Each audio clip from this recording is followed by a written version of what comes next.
All right, guys. Welcome back to the channel. Welcome back to the stream. Welcome if you are new. Wes has it on lock. Appreciate you guys joining me today. Appreciate you waiting patiently for the intro to finish up. Am I going to be playing Mind's Eye? As of right now, no. I'm still playing Days Gone. I talked about it a little bit yesterday. Mind's Eye releasing. It seems like there's no reviews. Seems like nobody was able to get a review copy. I have no idea what's going on with this game. So this is one of those titles where if I am going to play it, it will be after it's out for a little bit and I get some idea of what to expect with this game. Oh, nice, Chris. Yeah, I hope is it your first time playing it? Because yeah, what's kind of surprising to me is I forgot how much there was in Days Gone. I forgot a lot about Days Gone. And I'm like 55 hours into it. It says I'm 93% complete. I have half the trophies. Oh, enjoy it, Chris. Yeah, I hope you enjoy it, Chris. It's a great game. It's slower pace towards the beginning, in the middle, but the game really opens up in like the third act, and yeah, man, really enjoying my time with Days Gone. Mind's Eye has no Metacritic. Wait, it doesn't even exist on Metacritic? Yeah, I don't know, man. Maybe I could have bought the game to play it, but on stream or something. But even then, it's like I don't know. I have right now. I have very little interest in it. It doesn't look very compelling. It doesn't look like the worst thing I've ever seen, but it's weird. Yeah, I don't know how to explain it. You're disappointed with what you've seen with Mind's Eye so far? It's looking like one long, boring GTA 5 mission. Damn. Yeah, I was going to say, like, it almost looks like something that was created inside of GTA Online with just, like, better graphics or something. It's kind of strange. No score for PC, Xbox, or PS5. Yeah, I don't think they put review copies out. Some people seem to like it. Well, I don't want to assume everything about this game. I'll just give it some time. It is concerning that they didn't put out review copies, I think. That shows a lack of confidence in their game. So I'll just let people play it and review it. And I'm not going to base whether I want to play it on their opinions, but it's just, basically what I'm trying to say is that there's something like terribly wrong with this game, whether it's like it's a broken mess or it's just incredibly boring or something like that, that should become apparent.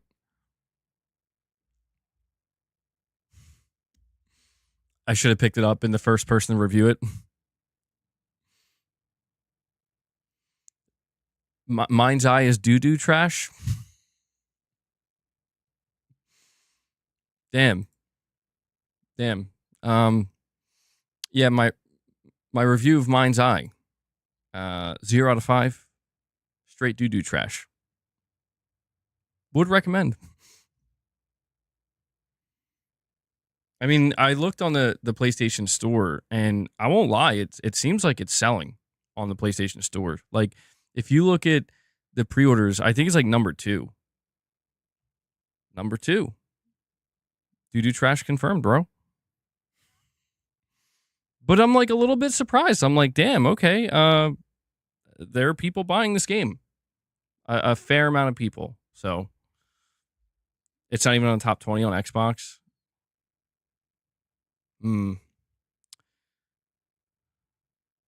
Days of Play sale. I think, what is today or tomorrow the last day for Days of Play? Yeah. Tomorrow we're getting first impressions of Resident Evil 9. Really interested to hear. I'm surprised, honestly. I did not think we were going to be getting like gameplay impressions so soon. Oh, okay. Hello, boss. Boss, I really don't mind you like wanting to chill with me on my lap, but what I do mind is you can't seem to do that without trying to bite the mic. See, don't do it. Don't do it. Don't do it. Boss heard us talking about Mind's Eye being doo-doo trash. What are you, a Mind's Eye defender? He's going to come over here and defend the game? Let us know how wrong we are? Bro, stop. Okay. Stop it. Go hang out with Leia. No fighting. They're probably going to fight. Boss, you're really just going to put your ass in her face like that? Whoa. What's going on over here? No, just go chill. Just go be normal. Okay. Anyway, guys, video games. Video games. Let's talk about video games. I have a list I made here. Stop. Okay, you know what? Be gone. I have a list that I made here of I mean, I put in the title like the best games revealed, but really what this list is are games across all of the events that we saw, the State of Play, Summer Games Fest, Xbox Showcase, games that I'm interested in playing. Now, it's not a guarantee I'm going to play all of these games, but these are the ones that like really kind of, I don't know, they either stood out or they're just games that I'm likely going to play at some point.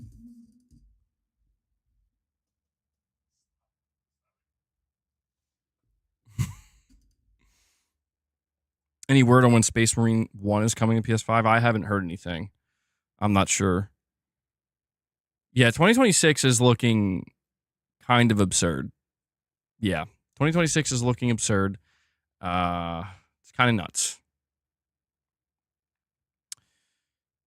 Gaming Survivor, what's up, man? Corey, what's going on, dude? Yeah, we'll talk about that, Diego. We'll talk about that. But yeah, I mean, it was basically like E3 week. It's not fully over yet, but all the reveals happened across, again, State of Play, Summer Game Fest, Xbox Showcase. And I have 18 games here. I didn't want to just like throw anything on here. And again, when I go over this list of games, there are some games here that it's not a guarantee that I'm going to play them, but they're on my radar. Some games on here are a guarantee. Yeah, there's too many games, man. Because it's like, I look at this list, I'm like, oh, 18 games, that's not a lot. But then you think about like how big some of these games are and how long some of them probably take to beat. And it's like, and the fact that some of them are probably releasing close to one another. And it's like, okay, actually, that's a lot of games. A new Nintendo Direct. I don't know. I have no idea. I'm not even remotely sure. I don't know what's going on with Nintendo, bro. Totally out of the loop. And we have Titus coming in, dropping a $5 direct donation, simply saying test. Is this some kind of sign? Testosterone? Boss, what are you doing? Hey. Okay, boss is causing some kind of chaos over there.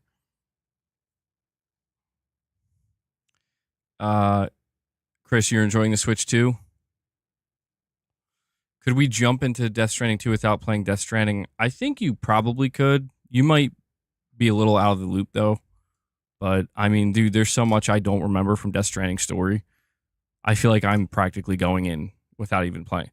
I mean, gameplay wise, you might be a little bit like, whoa, okay. And Corey the Legend Landiga comes in and drops 5 membership gifts for you guys. He's getting it started. Corey, thank you so much for that, man. I'm no hero. Never was. Never will be. Okay, boss is like...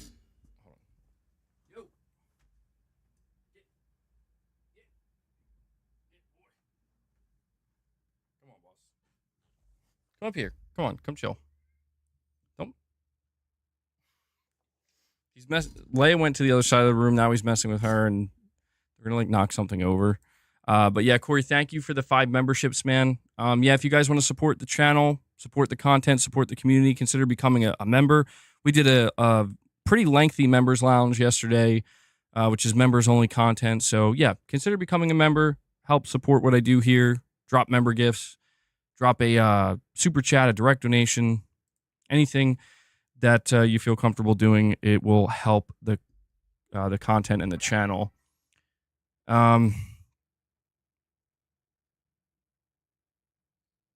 Oh, we have Titus here with another direct donation, and he says, I needed to check if the credit card is working because I have a new one and it didn't work last time. P.S. Yesterday, I played Metal Gear 1 and 2 again. Oh, well, thank you for that, Titus. I'm glad I could be the test for your credit card there.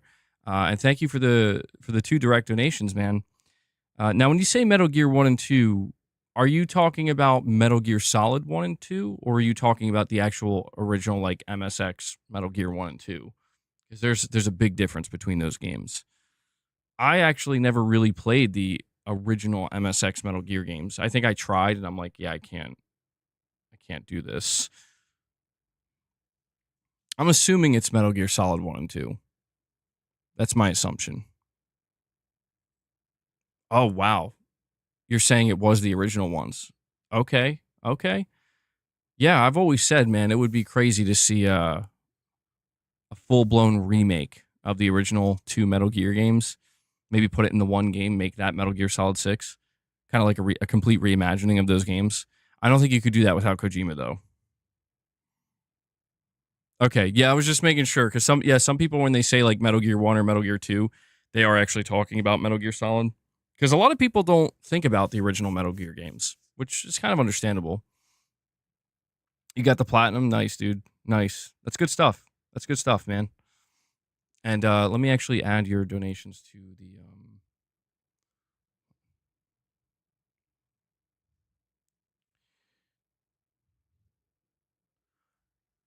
Oh, hold on. Why is that... Oh, okay. Oh, sorry about that. Hellbound 1981. My entire streaming services or software is like glitching out here. Hold on. Hellbound comes in, drops another 5 membership gifts for you guys. Hellbound's like, you know what, bro? We got to get to that 25. We got to feed the beast. Hellbound, thank you so much, man. Let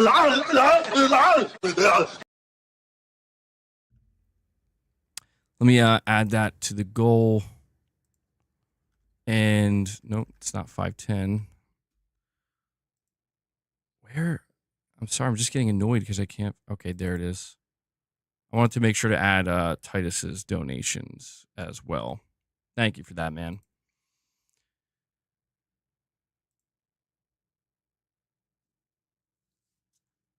Ghost Babel. Oh, yeah, dude. Gears of War Reloaded physical pre-orders went up at Best Buy. I saw something trending yesterday.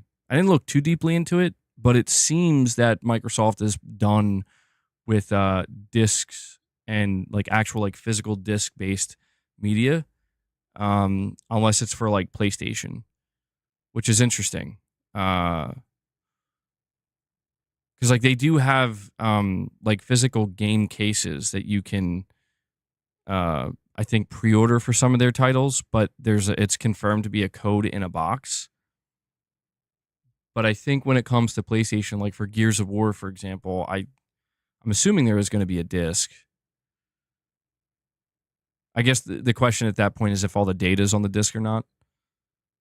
No, I'm not playing Lies of P yet. I want to get to that at some point. I'm in no rush because I'm going to have to basically relearn the game. Right now, my objective is to get everything done and checked off the list before, for Days Gone, before Death Stranding launches. I'm going to be kind of stressed if Death Stranding launches and I haven't finished Days Gone. And then maybe as I'm playing Death Stranding, I'll throw in another single player game, depending on how, absorbed I get to that game. At some point, I want to play the Lies of P DLC, though. It sounds like almost a whole nother game. I think it's like 15 to 20 hours. So I'm like, that's awesome. The fight stick, no, I definitely won't be buying the PS5 fight stick. It's not for me. I think it's really cool that they're doing that. And it was a bit of a surprise reveal, you know? Was not expecting that. I don't think anybody really was. Kind of makes sense though. Move that over a little bit. How long does it take to beat Days Gone? I mean, assuming you're going to do some of the side content, which, Chris, I don't know how you play open world games, but assuming you do some of the side content, I think it's going to take you like 50 hours, maybe 40 hours, potential 40, 50 hours. If you want to like 100% it, I think it's going to take a while. I mean, when I got the original platinum, it took me like 104 or 5 hours or something like that. I don't know if it's going to take me less time this time around, but did I see the new Game Pass tier? No, I didn't. Digital Dude, what is it? Did they like just announce that or something? Chris, you're like, holy moly, what have I done? It is a longer game, dude. Yeah, I mean, for me, it's one of those games where like I just have been pacing myself while playing it. I think it's good though. I think it's good, man. I don't know. I love it. Oh, I walked into that one. Digital Dude. I legit was sitting here thinking like they actually just made an announcement. Oh boy. I'm like, oh, look at that. Digital Dude wants to have a normal conversation for once. That's funny, man. Yeah, I went a little bit crazy yesterday with the, you know, with the ranting about the nonsense, but you got to be honest, MBG, between a Marvel fighting game, live service game, and another upcoming disaster like Fair Games or Marathon. Which would I? I mean, honestly, yeah. I'm not huge in the fighting games, but between those two, yeah, the live service Marvel fighting game, yeah, like that seems like it's going to be a hit. It seems like the quality bar is going to be very, very high. Comparing that to something like Fair Games and Marathon, it's like, oh, yeah, I don't trust either at this point. Yeah, Marathon's just gone, dude. Game's supposed to come out in a couple months, apparently. I've not seen any Mind's Eye gameplay, no. People were asking me about it earlier. You were disappointed in the Invincible fighting game shown at the Xbox showcase? Why were you disappointed in it, Sean? I saw people talking about that, Lee, and I don't know what to think of that. Like Metal Gear Solid Delta looking kind of downgraded. I don't know. Like I actually don't know what to think of it because I won't deny that I did notice it's looking a little bit like just visually. I don't know if it's just not looking as, I don't know if blurry is the right word. There's I don't know how to describe it. I guess like not as smooth or something, you know, like something about it just looked a little bit choppier maybe. I think most of the animations look good or good enough. A lot of them were ripped straight from MGS3. So I don't know if it's like, yeah, I'm a little bit, just slightly. It's not a big deal, but it's like, is this game going to be kind of like one of those titles which like, so we kind of had to downgrade the graphics a little bit. Maybe we overpromised a little bit with what we showed. We'll see. Dying Light, the Beast is $80. Really? Wow. Okay, that's a tough one. I mean, the game looks really good. I don't know though. Like, it's not Dying Light 3. $80. Sheesh. It's 60. Well, actually, maybe. Yeah, what currency? I mean, you saying like 80 US dollars? Let me see.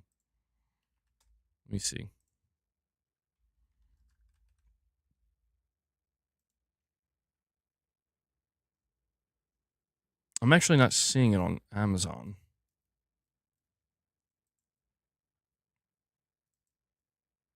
It's 60. Okay, maybe it was for a different currency then.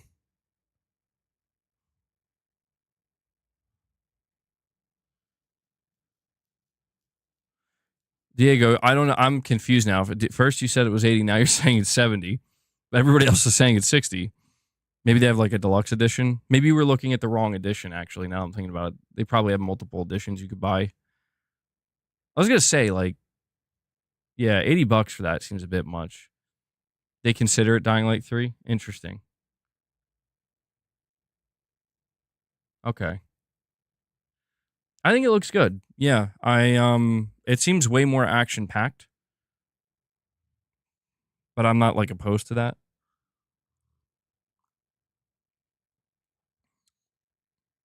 $60 sounds about right to me.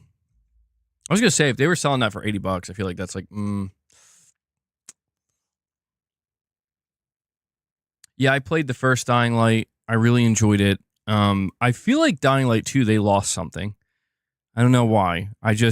Well, actually, I do know why. One of the biggest reasons is they removed firearms pretty much and made it all melee based. And I'm like, I don't know why you would do that. I feel like that's kind of a step back. I don't think it's DLC. No, Dying Light the Beast isn't DLC. That's one of the games on my list, by the way. We'll just kind of like casually go through this list. Dying Light the Beast is one of the games that I think I have a game or a list of 18 games. That was one of the games that I saw. I was like, this looks good. This looks good. The unfortunate thing about this game for me is it's coming out the week of Metal Gear, so there's no chance it gets played. This is one of those titles that I want to get to at some point. It'll probably be much later in the year. If not that, it'll be sometime next year, like early next year. But it's a game I, at some point, want to play. Game of the Year contender Mind's Eye's out today. But yeah, I like the action that I'm seeing in Dying Light the Beast. That's another game I have on my list here. How do you say it? Mudang? Mudang. Mudang. Mudang. I don't know how to say it. I gotta learn how to juggle, apparently. Yeah, so this game, I think this one was revealed at the Xbox Showcase. Mudang Two Hearts. It basically looks like Korean Metal Gear. I saw it described as Korean Metal Gear Solid, and I'm like, yes. Yeah, that game looks amazing. Looks really, really, really good. So that's like at the top of my list of a game that I want to play. Do I think Ben will shock us with Days Gone 2? I don't know, man. I don't know. That's why I'm trying to just savor my playthrough of Days Gone, because it might be the last time I play it. It's Metal Gear Splinter Cell. It looks really good. And am I mistaken? It almost looks like there's like zombies or infected in it. Am I crazy? I feel like they kind of showed that off a little bit. It's got a lot going on. Oh yeah, Solo Knives. I saw that too. So on Thursday, there's going to be a kind of showcase from Konami focused on Metal Gear and Silent Hill. I'm going to hopefully stream that.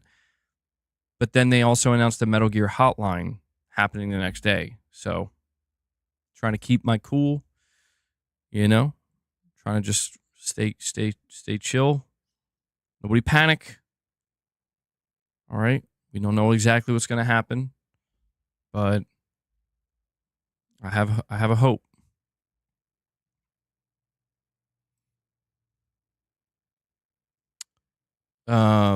It was scheduled for what game was scheduled for Game Pass, but they walked away from the bag. The Mudang game, MGS Volume 2.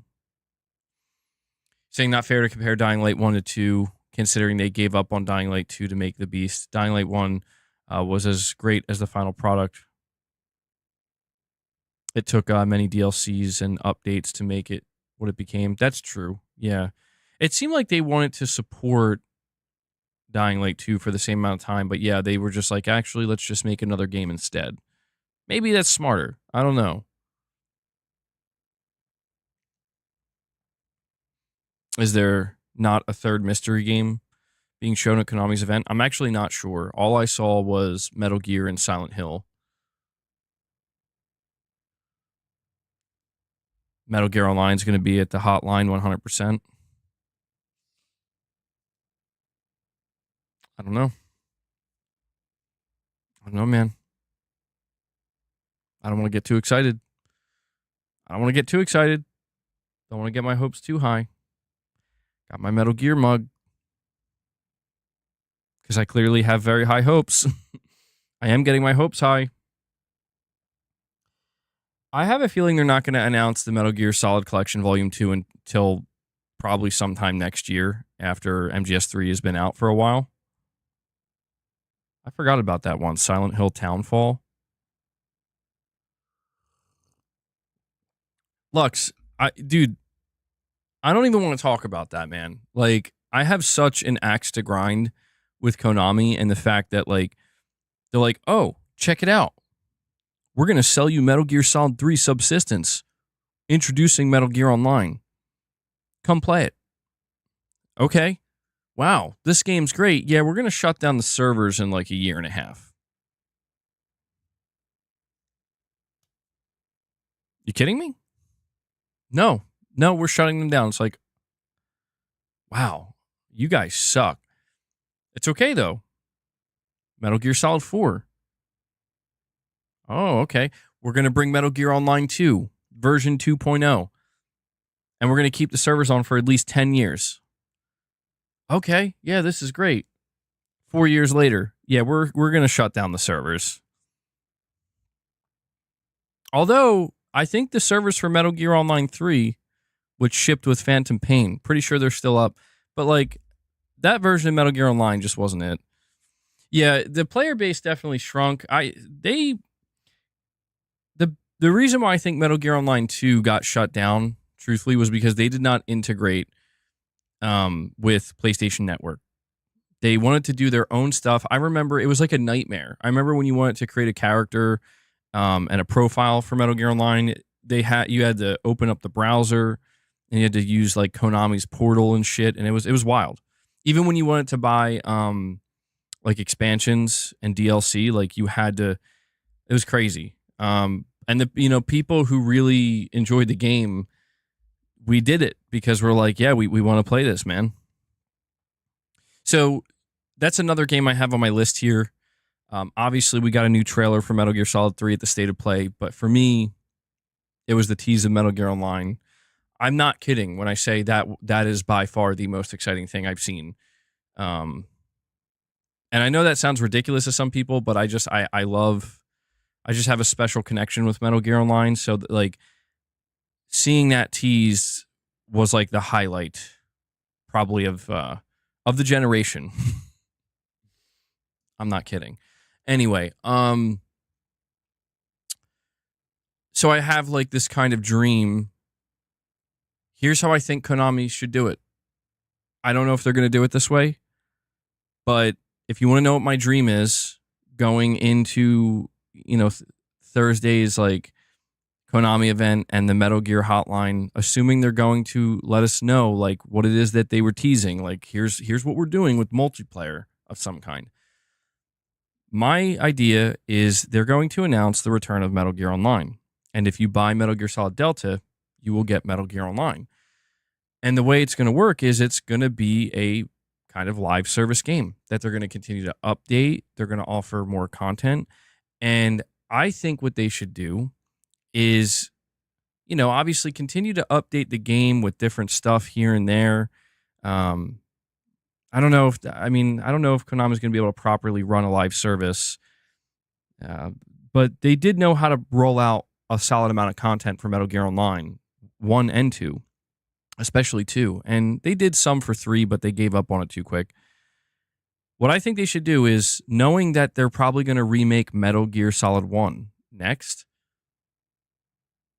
I think that they should basically make it so that there's like a massive, colossal like update that drops with every new Metal Gear like remake that they drop. So, because if you think about it, like they're already going to be doing the work. to remake these games, to like redo all the assets and stuff for Metal Gear Solid 1, Metal Gear Solid 2, Metal Gear Solid 4. And it's just like, just bring it over. And then by the end of it, it'll be years in the making, but by the end of it, you will have a fully functioning live service Metal Gear Online that basically features everything from all the games, all the characters, all the maps, all the weapons, everything. Now, it's an ambitious thing I'm, dreaming of here, and it's probably one of those things where it's better on paper than it is in actual practice. But man, you think Metal Gear Online won't be a live service? Konami doesn't know how. It won't catch on. Well, see, that's the alternative, right? Is like, if it's not going to be a Metal Gear Online live service, then that means it's going to be just a kind of very small contained thing. Now, to be fair, Konami, here's the thing about Konami that I want to give them credit for. I think they actually would know how to run a live service Metal Gear game. I think that they kind of tried doing that. Like, they were ahead of the curve with Metal Gear Online 2. They had map packs, they had tournaments, they had survival mode, they had all these things that, frankly, a lot of other games just weren't doing at the time. It was the delivery method of it, though, that they really screwed up. Like, this was back in 2008, 2009. This was before live service was really a thing. They had the base idea down, where it's like, feed them content, have all these different unique game modes and stuff, and keep updating it. They knew what to do. It's just they also wanted to make money, and so the only way that they knew how to do that was, again, through like traditional map packs, and like Call of Duty was doing that at the time. But it's like, yeah, you're not Call of Duty. You're not going to have as wide of appeal. You're going to segment your audience. I think if they just take the base template of what makes live service work today, where it's like all maps are free for everybody, make people pay for cosmetics and stuff like that, I think they can make it work. I do. As long as they integrate with PlayStation Network and they set up a good enough infrastructure, I think it could work. And but it is Konami. So, yeah, I mean, again, that's my dream. I'm not getting my hopes up. I'm absolutely prepared for them to just tell me that this is just one mode that you play. It's like you and one other person. And it's basically like hide and seek. Oh my God, dude. That would be so disappointing. I would cry, dude. Nope. But I said I'm prepared. I'm prepared to cry, man. KH with the super chat says, see a lot of complaints about the animations in MGS Delta. What do you think? Yeah, we were talking about that a little bit earlier. I don't know, man. It seems there was something a little bit strange about this most recent trailer compared to the other trailers, where it's like some things just looked not quite right. And my guess is that they changed some animations that they felt they had to. Like, for example, like Snake rolling and then being able to roll into prone, the aiming and shooting animations. I think all that stuff was changed. Everything else, though, and maybe some CQC animations. Everything else, though, I think they tried to just keep exactly the same. I don't know. It's a little. There are some things that were a little concerning, but to me, it's going to be completely forgivable as long as they don't screw something up majorly. As long as the game doesn't release and it's like a broken mess or something. We have a Drive-By Joe with a super chat. He says, that sounds awesome. They should do that kind of like how Call of Duty has skins that passes over to the next one. Yeah, well, I mean, let me tell you, Konami wants to make money through microtransactions, through Metal Gear. They've been doing that since, again, like Metal Gear Online 2, but when MGS5 released, they revealed Metal Gear Online 3.0, and if you go on that game right now, if you go on Metal Gear Online 3 right now, they have microtransactions, they have cosmetics, and they're not the most creative, but they also, they did something really stupid too. Now, granted, I think this was previous leadership at Konami, where you had to buy an extra character slot or whatever. They always did that bullshit where, like, they need to stay away from that. They need to just keep it simple. If you make Metal Gear Online, it doesn't have to have a ton of content right now. Just make sure it ships with Metal Gear Delta, and build it out, man. Build it out, and yeah, you could go create like.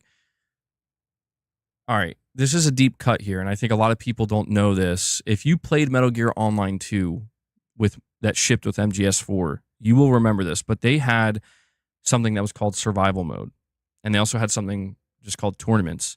And this was a hyper competitive version of Metal Gear Online, where it was like, you would get eliminated essentially. And I mean, Metal Gear Online 2 was extremely competitive. That's why it became so toxic, and why it pushed a lot of people away, because it was actually not a very casual game at all. But the thing is, and this is how Konami messed up, and they were like, this was pre-live service era.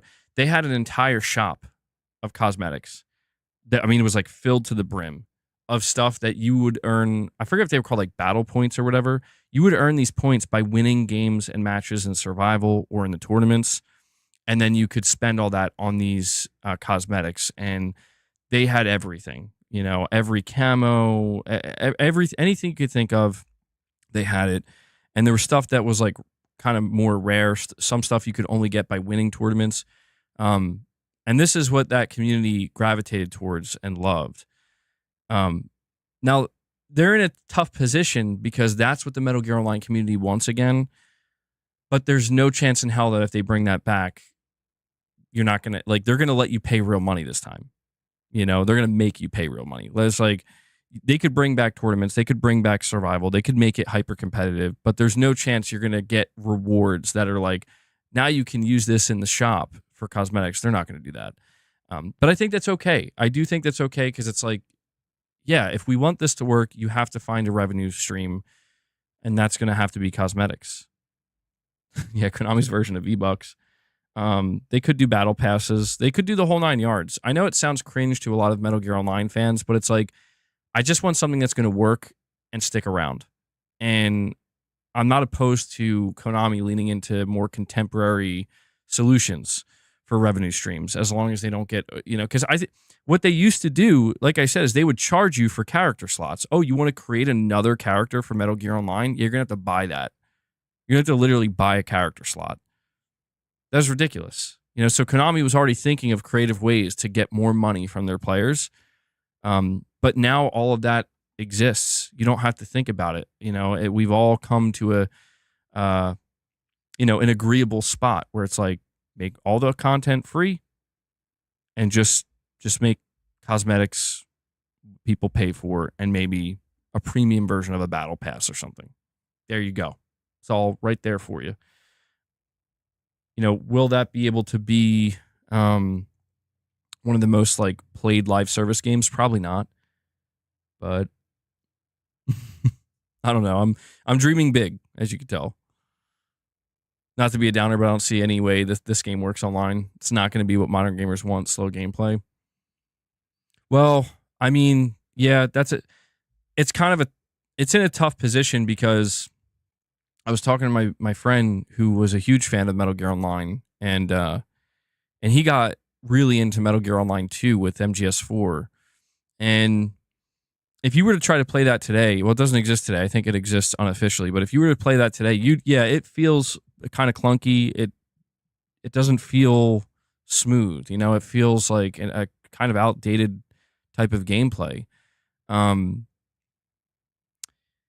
I look at Metal Gear Solid Delta, now I haven't played it yet, so I don't know how it feels to play. I don't know if it feels like if it's going to feel like, oh, this feels like MGS3, but with some random like Metal Gear Solid 4 and 5 animations thrown in. I don't know if it's going to feel more like just MGS5 in general. I mean, from what I've seen gameplay-wise, it looks like it's going to feel more like MGS5, but with maybe some of the more nuanced feeling of MGS4. And so I don't know. I'm not sure how people are going to respond to that. I do remember that when the Phantom Pain came out, people really liked the gameplay of it, and that was the biggest thing that people praised. But yeah, I mean, listen, I'll be honest with you. If Konami shoots for the stars with this, assuming, I'm going to laugh because I'm having this conversation with you guys, and 2 days from now, they're going to be like, yeah, it's just a bonus game mode with you and not another player. If Konami was like, we're gonna shoot for the stars for Metal Gear Online, I'll be cheering for them and I'll be rooting for them. If it doesn't work and it's something that like collapses within a year, I'll be grateful for it. Because in my opinion, or at least the way I feel after Metal Gear Online 2 shut down, and I'm like, okay, and then you're like, here's Metal Gear Online 3, and it's like, this isn't the same. I gave up. And I'm like, it's never gonna, that's it. It's over. You know, like, it's never gonna be what it once was. If they can create something that comes even remotely close, I don't care if it just lasts for a year. I'll be grateful for it. So we'll see. We'll see what happens. I can't help but have a lot of hope because, man, when we talk about all the reveals and the announcements that occurred this past week, that one truly caught me off guard. Like, Resident Evil 9 was kind of somewhat expecting that.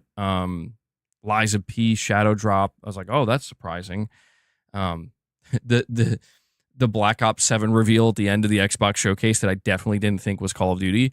That was kind of surprising, but like, yeah, dude, that Metal Gear Online tease was like a shocker. Truly did not see that coming. So I'm curious, man. I'm curious to see if my dreams are going to come true.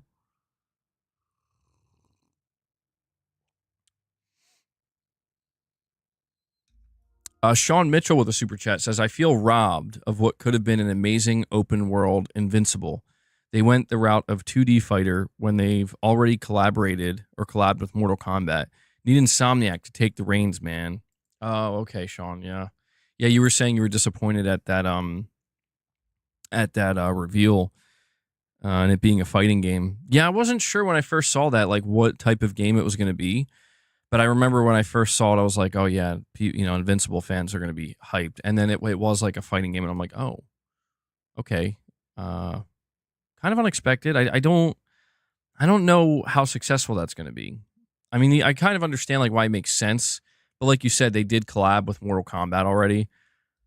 Yeah. That'd be a hell of a property for I don't think Insomniac's going to be. I mean, you could maybe even see like Sucker Punch if they weren't working on Ghosts, maybe doing something like that. I'm sorry to hear that you're disappointed in that, Sean, but I'm sure there's going to be many more Invincible games to come in the future. So maybe your dreams will come true. Maybe they will.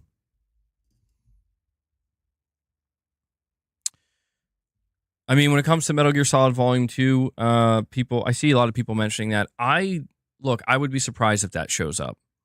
The reason I'm saying this is because they want to sell you on Metal Gear Solid Delta. That's the game that they want people to go out and buy. If they announce a new Metal Gear product that's separate, I just I think it's just going to distract from what they're trying to do right now, which is we want you to buy Delta.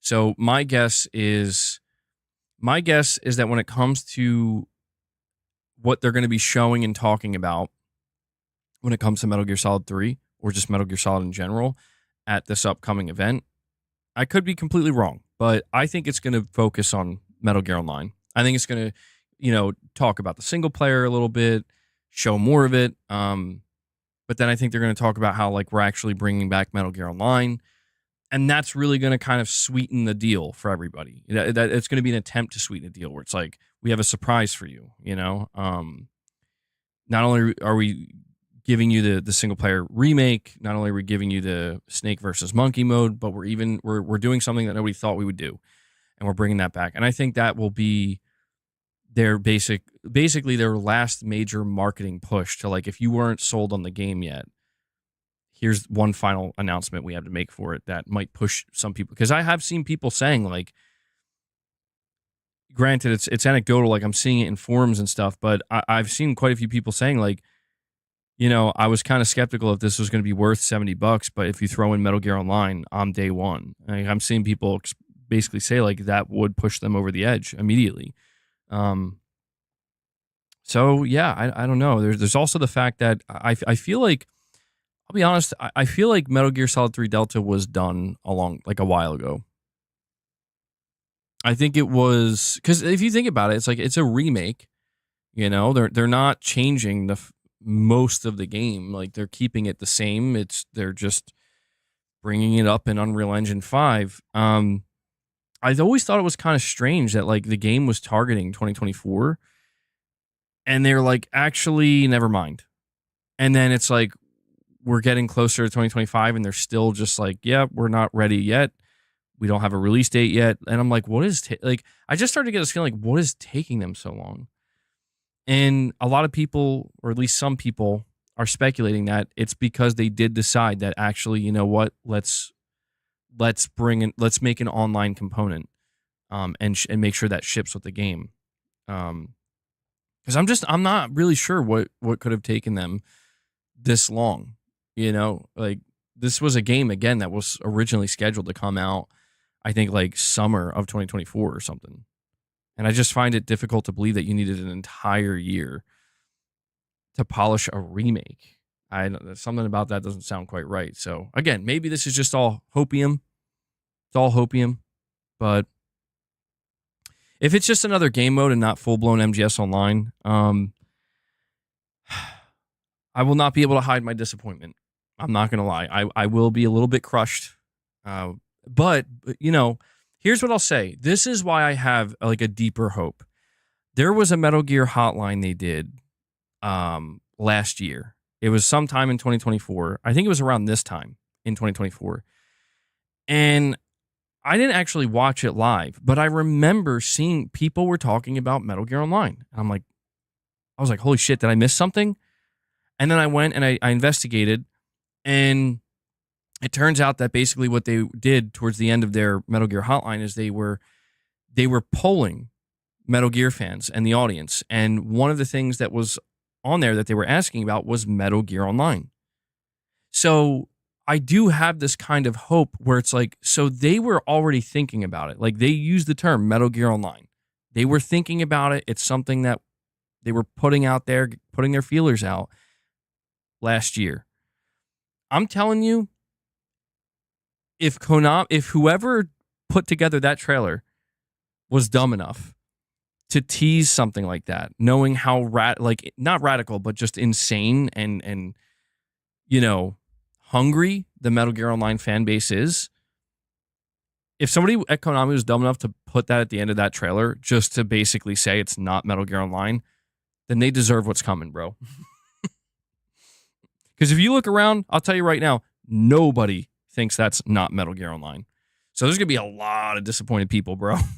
Konami's about to shit the bed big time if that's anything less than Metal Gear Online. But yeah, I'm going to have a complete mental breakdown. I'm not going to lie, guys. Listen, MBG, a lot of times stands for Mental Breakdown Gamer. I'm going to have a legitimate mental breakdown live on stream if it's not actually Metal Gear Online. I will be so upset. Delwyn Jones coming in with a super chat. Thank you, buddy. Sorry to keep you waiting. He says, hi, MBG. I've got the physical disc of Mind's Eye. This game is good. They finally did improve it with an update on PS5. Only not Xbox due to an exclusivity deal. Whoa, wait, hold on, Delwyn. I don't know if I'm understanding correctly. I don't know if I'm reading this wrong, but it sounds like you're saying Mind's Eye is doing, like, they updated it on PS5 and it's running better on PS5, and they're like they're not updating it on Xbox. I don't know. You're gonna have to explain that one to me, Delwyn. You're saying the story's so fun so far. I had tons of fun. The character you're playing, you may like it. I give it a 7 out of 10. Okay.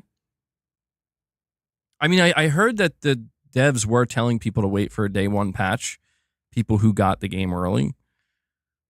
So like, I don't know if they like prioritize the update for the PS5 version or something. I don't know. Oh, they patched the game on PS5. The Xbox patch isn't ready. Really? Okay. Shit. That sucks. It's still in the certification process. Okay. Well, I mean, I can't imagine it'll take too long.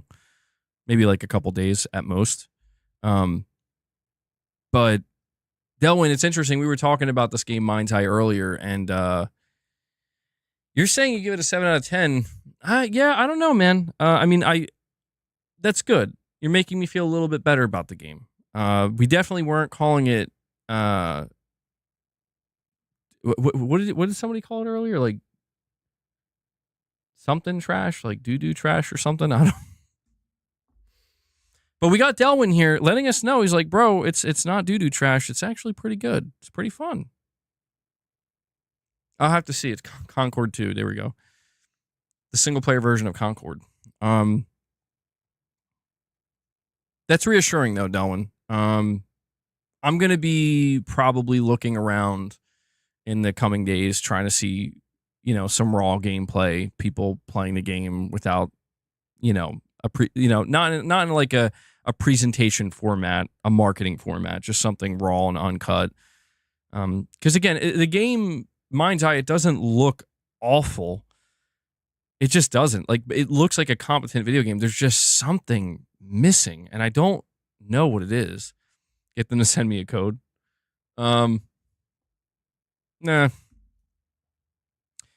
This is one of those instances where I'm gonna do some investigation on my own. It's missing heart. It's missing. Yeah, I don't know. It does. Yeah, it's like it doesn't have a soul or something. I don't know. It's weird. It's like a hollow game. Broccoli Rob, you're saying you missed the old MBG. What's the old MBG? Meet the Cheater, you're saying you're downloading the patch now on Xbox. Okay, what was it? Just like a couple hours later or something? It's made by AI. Oh man, you know what? That's a good description. It kind of feels like that. Yeah, like it feels like a AAA game that AI would make. Yeah, that's an interesting way to describe it.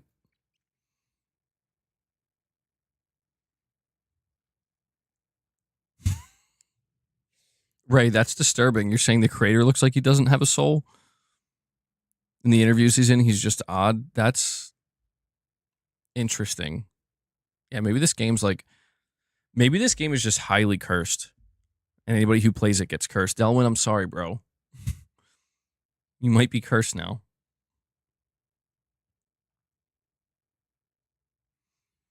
I don't know. I don't think they explicitly confirmed there was no AI used in development. But I don't know that there's explicit confirmation that they did. I mean, it wouldn't be that shocking, I think. Just based off of what we've seen, it wouldn't be totally shocking if it's like, yeah, we used AI for some things. But I feel like that's not something you want to reveal if you don't have to. Certainly not market, because people are going to freak out about it. The Ring of video games. That's funny. Oh, man, that is funny.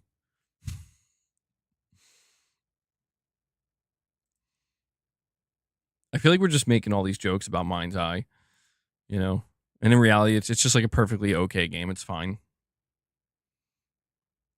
That is one game that's not on my list, though. So,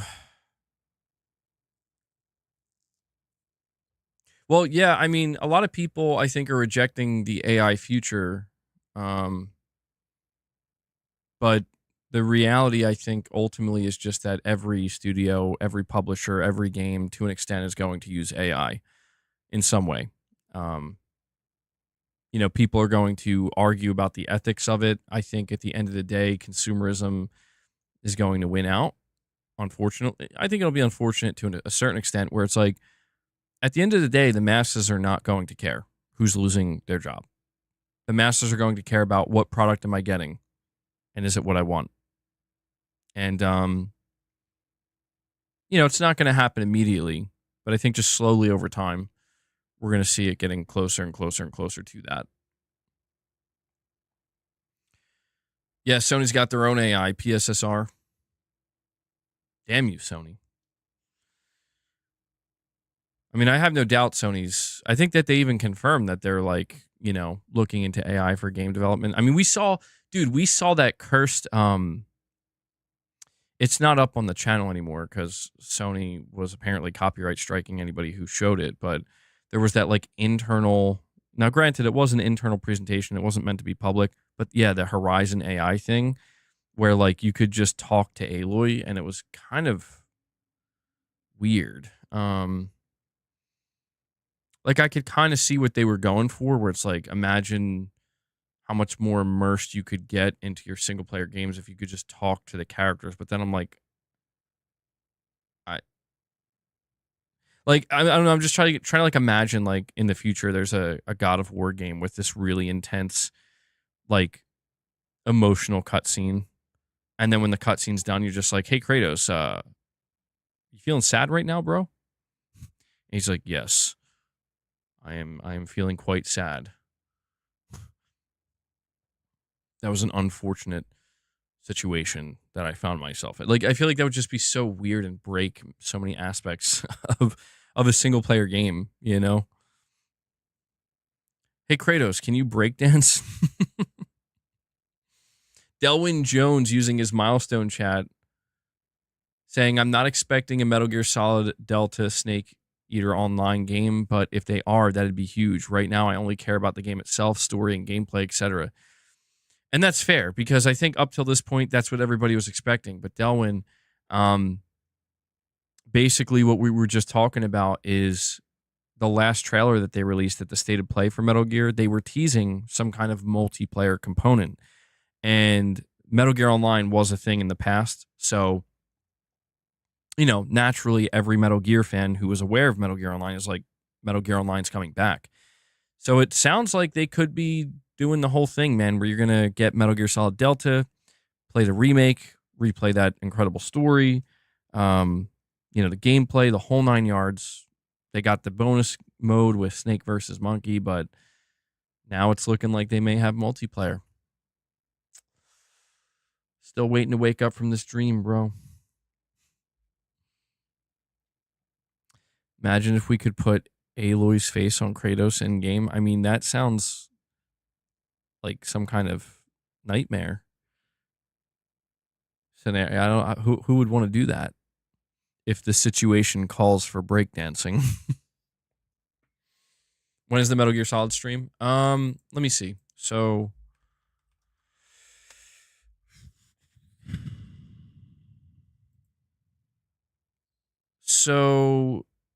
there is a Konami live stream. They're calling it Press Start. Konami Press Start. Konami game news and updates. It's happening on the 12th, so in 2 days. So it's Thursday. And it's starting at, it says here 6 PDT. So I'm pretty sure for me that's 9 a.m. Let me double check.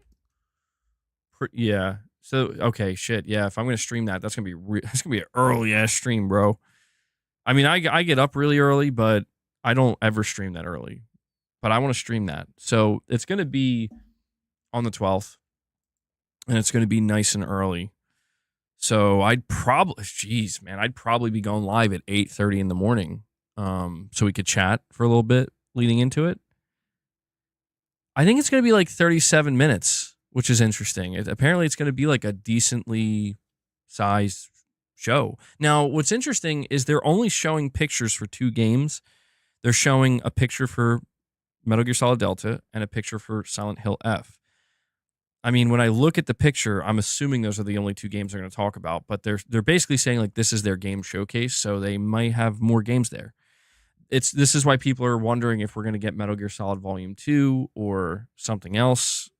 I will say that apparently there is a Castlevania game that's been in development, and the rumor mill in the last year was claiming that it's going to be revealed this year. So, you know, I don't want to get anybody's hopes up, but there's a chance, you know, it's a possibility. But when it comes to Metal Gear, let's see. So they're going to have a Metal Gear hotline. Where is it? I saw it pop up on Twitter. I know they're doing it.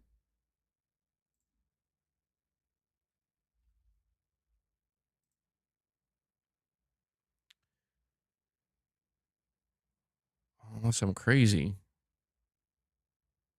Yeah, here we go. Metal Gear Production Hotline number 3, airing on June 13th at 8 p.m. That's Japan. Oh, geez. Okay, so that's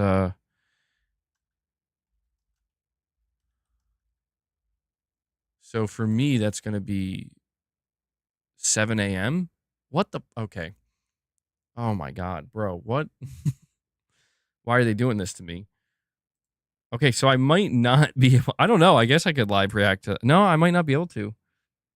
That's gonna be what on? That would be Friday for me, right? Wait, am I crazy? I think I had this wrong. The point is, it's gonna be two event. Well, the hotline, the Metal Gear hotline isn't really an event, but yeah, yeah. I don't know if I'm gonna be able to stream that one. I may just have to react to it later on that day. God, man, I'm telling you, no, I'm gonna have to figure this out because like if they announce Metal Gear Online on Thursday and then they're like, we're gonna do a Metal Gear hotline talking about Metal Gear Online, I need to react to that.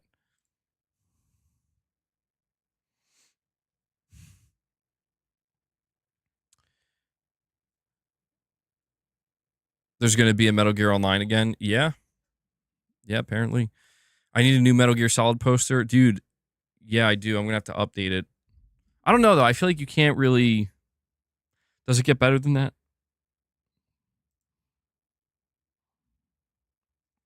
Konami is back. I hope so, man. That one you're not gonna be able to catch it till later in the morning. MGS3 Pachinko mode.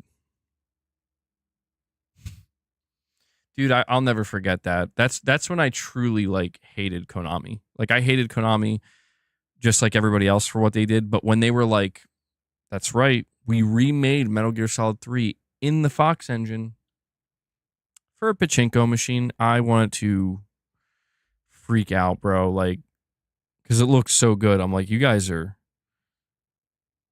Yeah, Resident Evil 9 previews tomorrow. That's another game that's on my list. Resident Evil 9. Curious to see.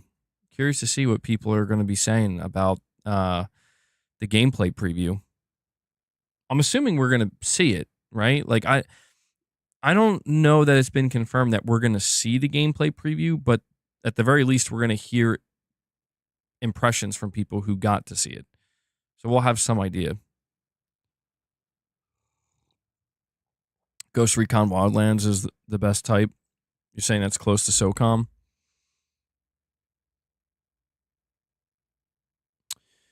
I feel like I played Ghost Recon Wildlands a little bit. It was the latest one that I didn't play. Was that Breakpoint? I heard that was good too. A lot of damn good games in 2025. Yeah, dude, this is why I'm freaking out at the fact that I'm still not done with Days Gone. It's because like time's flying and these games are creeping up on me, man. You're loving Wildlands? Yeah, I remember playing it a while. It came out like 2016, right? Or 17?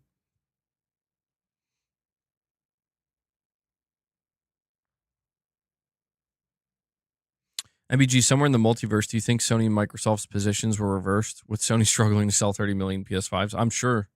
I'm sure that timeline exists somewhere. Yeah.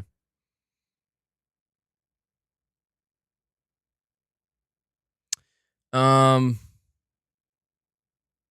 let's see. So Resident Evil 9, top tier announcement. Absolutely 100% playing that as soon as it comes out. Medang 2 Hearts at the Xbox showcase, but that's coming to PS5.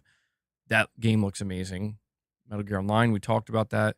Another game that was shown off, and this was another one that showed up at the State of Play, that it was really nice to finally see it again, Pragmata. This was a game that I'll be honest, I thought like it's another Deep Down. It's, vaporware. It doesn't exist. But no, it showed up. We got a nice long trailer and a release year. It's coming out next year. And it looks really interesting. It's a new IP from Capcom. So right now I'm playing Days Gone Remastered. You watched a video of people reacting to RE9 gameplay and it looks wild from those reactions. Susie Hunter being one of them, and she doesn't get that excited. Yeah, I did see some of those clips popping up too. I'm curious, man. I'm curious to see what they were showing them. Because yeah, it looked like people were kind of freaking out a little bit. Let me see.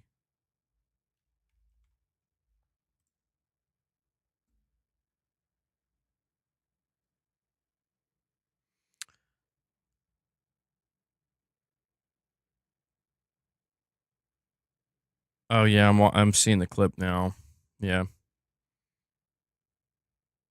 people like freaking out.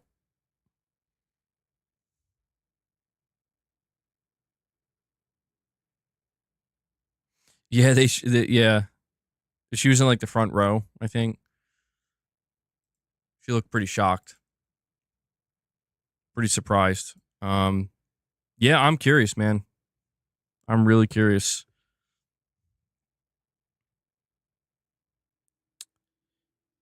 You just did the damn mission in Days Gone remastered.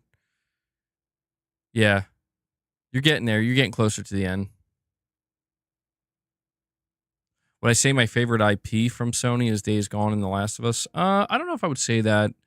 I'd have to think about it. I'd have to look down a list of all the IP. Ghost of Tsushima's up there, man, for sure. Um,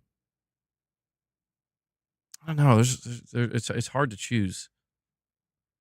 Sean Mitchell with a super chat says, "What would be ideal is with every multiplayer idea that's been done with the recent Resident Evils, if they just straight up announce an Outbreak remake alongside 9. Let's keep the dream alive." Yeah, dude. So here's the tough part about a modern day Resident Evil Outbreak is if you look at Resident Evil Outbreak 1 and 2, and I know you know this, Sean, like it it had the classic Resident Evil formula with the fixed camera angles, limited resources, but they just kind of made it, and they had insane loading screens. That was something else that I if I'm trying not to wear rose tinted glasses and remember the game accurately, the load screens were kind of nuts. Like every single area you go in, there's like like a 20-second load screen or whatever. I feel like if they were going to do a modern version of Resident Evil Outbreak and they call it like Resident Evil Outbreak Remake, they obviously would have to take the gameplay of like Resident Evil 2 Remake, 3, 4, and make it that. I guess that could be done. I just don't know how they would I guess they could do that. I mean, I'm almost just like wondering like what if they just took the first game, all the same characters, all the same maps, and if they just gave it the RE2, RE3 remake treatment. It'd be very hard. It would be a massive undertaking. They would probably have to completely it would have to be done from the ground up. It would have to be done completely from the ground up. So I think it could work. That would be incredible. Maybe they could make it a live service. They could constantly bring in new survivors, new maps, new like scenarios. See, Sean, now you're getting me.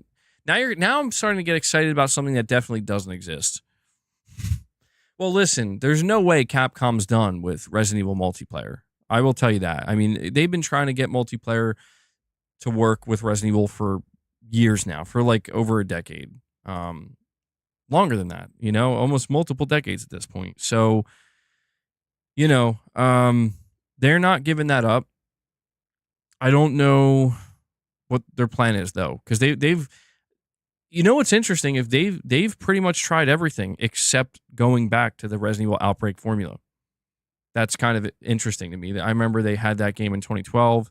It was Operation Raccoon City. I remember they had that like they almost like tried to make like an esports type mode or game. I don't the Umbrella Chronicles or something like that. I forget what it was even called, but it was considered really bad. They did REverse. Umbrella Corp. There you go. Yeah, that was like awful. REverse was not good. Like the concept of REverse was interesting, but it's just like no. what else? I know that they did more. They did with Resident Evil 3, they shipped something that had a lot of potential. It was with Resident Evil 3 remake, they shipped Resident Evil. Oh my god, the fact I can't remember the name doesn't bode well for it. But it was basically their take on Dead by Daylight, where one person plays as Nemesis. It was asymmetrical multiplayer. Resistance, thank you. Yeah, thank you, Adama the Dragon. Resident Evil Resistance was probably the best multiplayer they've done so far. That actually felt like, okay, there's something here. But the problem is that the game that they tried to make, they were too late. It's like this game exists already. It's called Dead by Daylight. And then what they ended up doing is partnering with Dead by Daylight. So now Resident Evil characters and bosses and stuff like Wesker and Nemesis are in Dead by Daylight.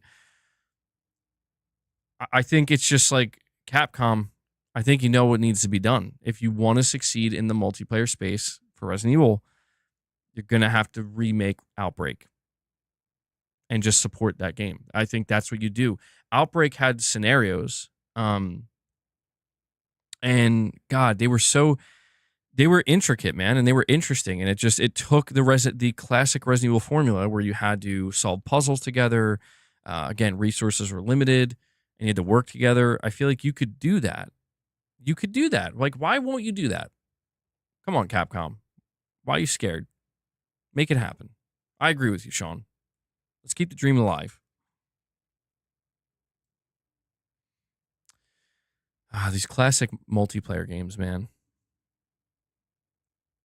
You wish you played Outbreak. I mean, Outbreak is definitely one of those games that I think if you went back to play it today, I know there's like unofficial servers and stuff that people still play on. At least I'm pretty sure. If you tried to play it today, you would feel its age big time. You'd be like, okay, there's definitely stuff here that's rough around the edges. They had a lot of great ideas. Some stuff they executed really well. Other stuff probably could have been improved upon.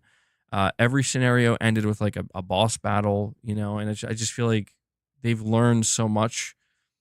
There's been so much advancement in the multiplayer space since then. Like, yeah, Outbreak was ahead of its time in some ways, and that I'm just so surprised that they haven't already returned to it. Like, what are you doing? What are you doing? Capcom was a mess back then. Well, they were doing some stuff right, but yeah, they were a little bit all over the place. Well, we'll see.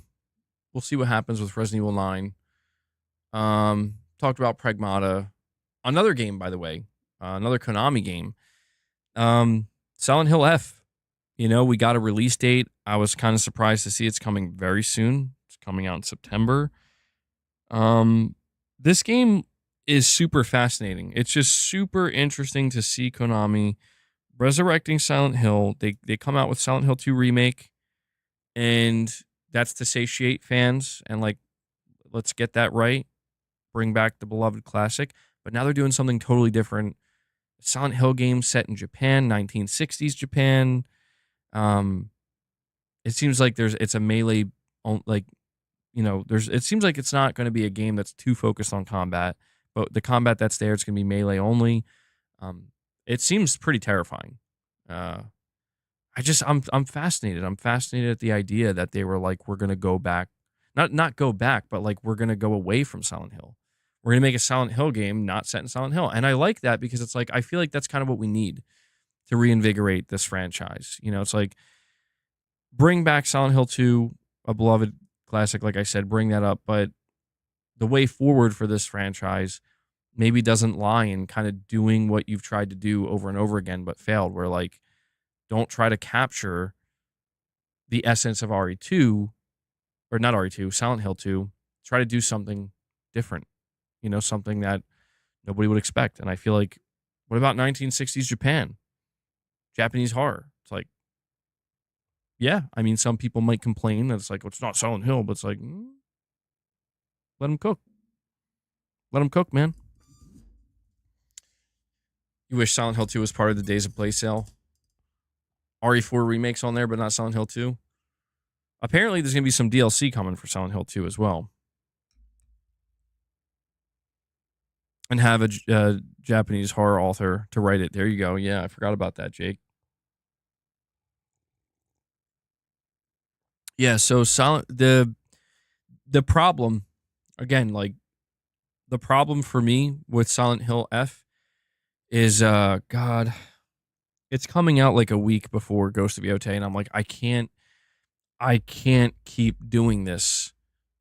Why? Like dude, why do these effing video games? I swear, there's times where there's like 2 or 3 months where there are games coming out, but it's like, you know what, there's nothing I'm like dying to play. And then another month will roll around. It's like, yeah, we got like 3 games releasing in like a week and a half, all 3 of which are absolute must play bangers in your opinion. Sorry about that. Like, why, man? Why? Like, couldn't Silent Hill F come out at the end of October? It's okay. I'm just saying I might not be able to be there day one. I don't know. We'll have to see where I am. Um, you think a week is enough for Silent Hill? I mean, maybe. I don't. For some people, probably, but these single player games, I take my time with them, and it's like there's no chance if I pick up Silent Hill F the day it launches or the week it launches, I'm not going to be anywhere near done it to and ready to play Ghost of Yotei. You think one of them gets delayed? Yeah, I could see that, but maybe looking at it from a different angle, maybe I dedicate most of October to Ghost of Yotei, and then at the end of October, going into November, maybe that's when I pick up Silent Hill, play it in that order. Oh, do they have 2 days early access for Silent Hill? I didn't. I must not have been paying attention to that. Yeah, that would make sense. They're doing that for Metal Gear as well. Yeah. Yeah, I'm basically in the same boat as you, Mr. B. Buying the deluxe edition gets you early access. Okay. I get distracted by Call of Duty. I end up wasting my single player game time. I mean, kind of, yeah. But it's mainly because I'm going online and playing with my friends and stuff. Like I always told you guys, I'm a multiplayer gamer. I'm a single player gamer. I'm a multiplayer gamer. It's just it's hard, man. Like when people want to go online and play, it's like, no, I'm busy playing Silent Hill, or I'm busy playing. This is why it's taking me. Well, to be fair, I wanted to take my time with Days Gone, but this is why I'm running behind on Days Gone. Where it's like, okay, I definitely should have beaten this game by now, but it's hard, dude. It's hard to when people want to play, and you're like, well, I'm just gonna say no, and they're gonna be like, why not, bro?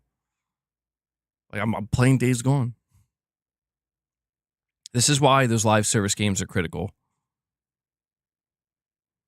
I think it's $80 for that version of Metal Gear. 2 days early access for Death Stranding as well. Yeah, I'm curious to see if I end up caving and buying these games digitally or not for that early access. Oh God, physical for life, bro. Physical for life. So we need multiplayer streams. We need to see if MVG has the skills. Sometimes I do. Yeah, like dude. I will. One of my biggest regrets on the channel. It doesn't matter now, but like I'll never forget when I was like, okay, I guess I'll stream some Concord beta gameplay.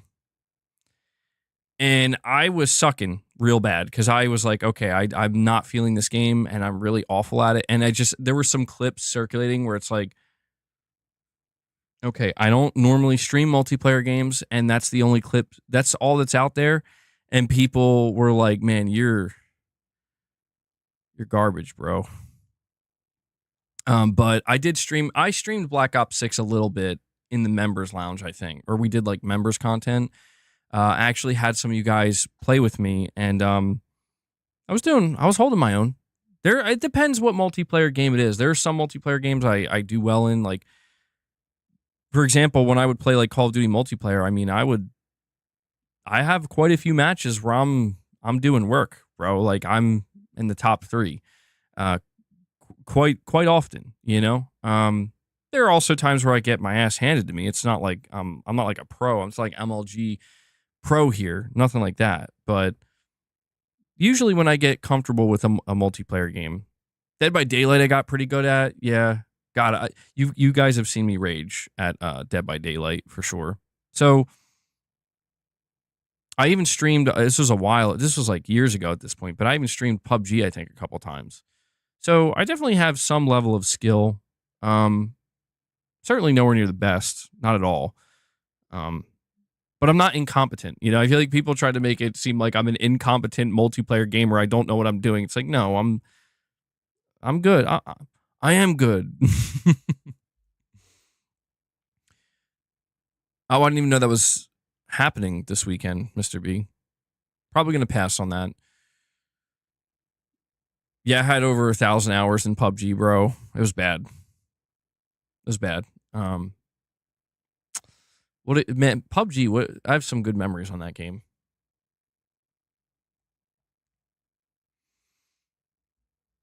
I wonder. You know what's interesting to think though? Like, I wonder what multiplayer game I was like the best at though. Like, out of all the multiplayer games, PvP games, multiplayer PvP games that I played throughout all these years, I wonder which one it's like. This is the one you were best at. Like, you actually had a high level of skill. There has to be something. I don't think it would be Call of Duty because I don't know. I mean, Call of Duty, I've never. I don't know. I've never really played that like hyper competitively. It may have been PUBG, dude. I don't know. PUBG may have been that game where like I got really fucking good at that game for a while, where I was like a beast. But it's all these games, man. Once you walk away, you lose it pretty quick. Switch 2 is absolutely wrecking sales. So much for YouTube rage bait. Well, here's the irony.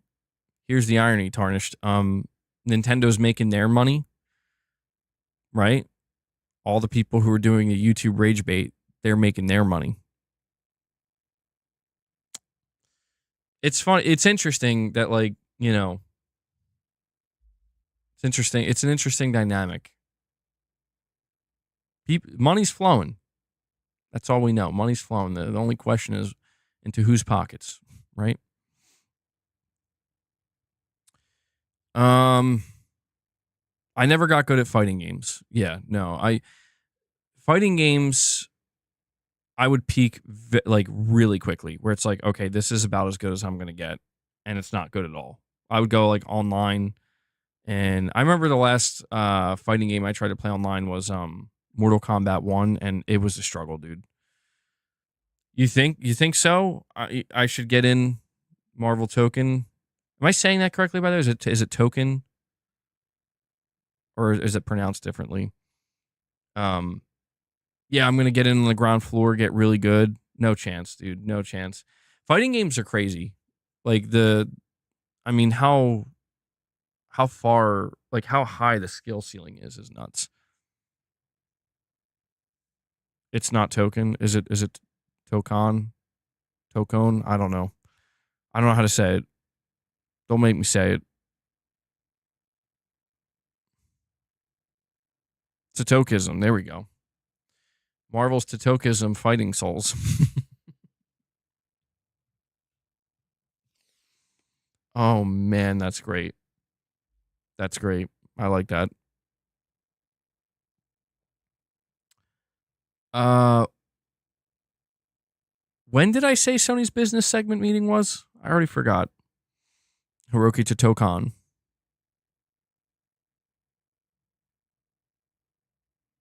Uh-oh.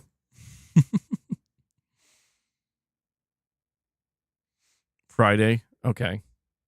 Thank you. Yeah, I forgot about that. Like I just remembered. I was like, wait, did I miss it?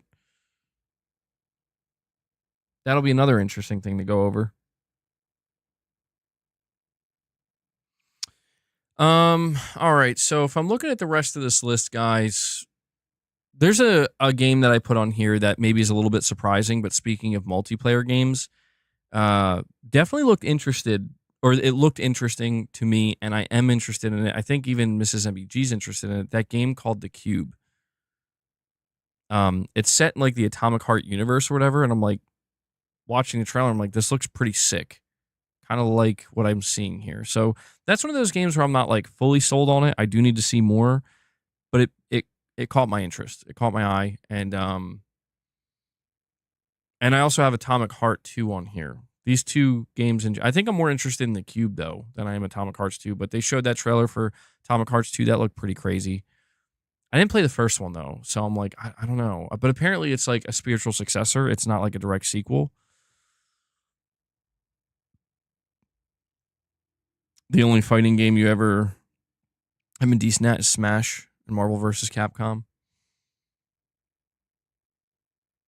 I think, more for me, I think Mortal Kombat is the only game that I had any level of competence in. But even then, dude, when I would play online, like, it was totally 50-50. Like, I would lose more than I would win online. But I don't know. It makes me wonder if I, like, stuck with it, if I would have eventually just gotten good naturally. I don't know.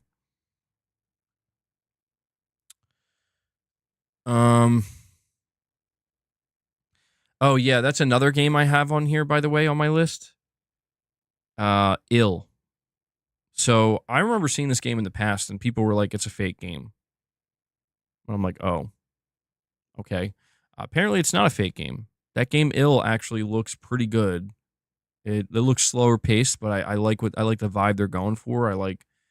Yeah, it looks really freaky and kind of disturbing. But the gunplay looks good. So yeah, the ending of that was, yeah, we're gonna kick babies. I'm like, okay, they're evil demon babies, so I guess it's okay. But that game looks good. So that was one that definitely caught my attention. Now, I have this on here. It's technically a new game, but I just had it as one of the most, one of the more exciting announcements and one of the more exciting things that occurred across all of these events. The Lies of P Shadow Drop. Very cool. Very cool. Shadow drops are always cool. And just want to give a shout out to Liza P. I will eventually get around to playing that. I have listed here more Death Stranding 2.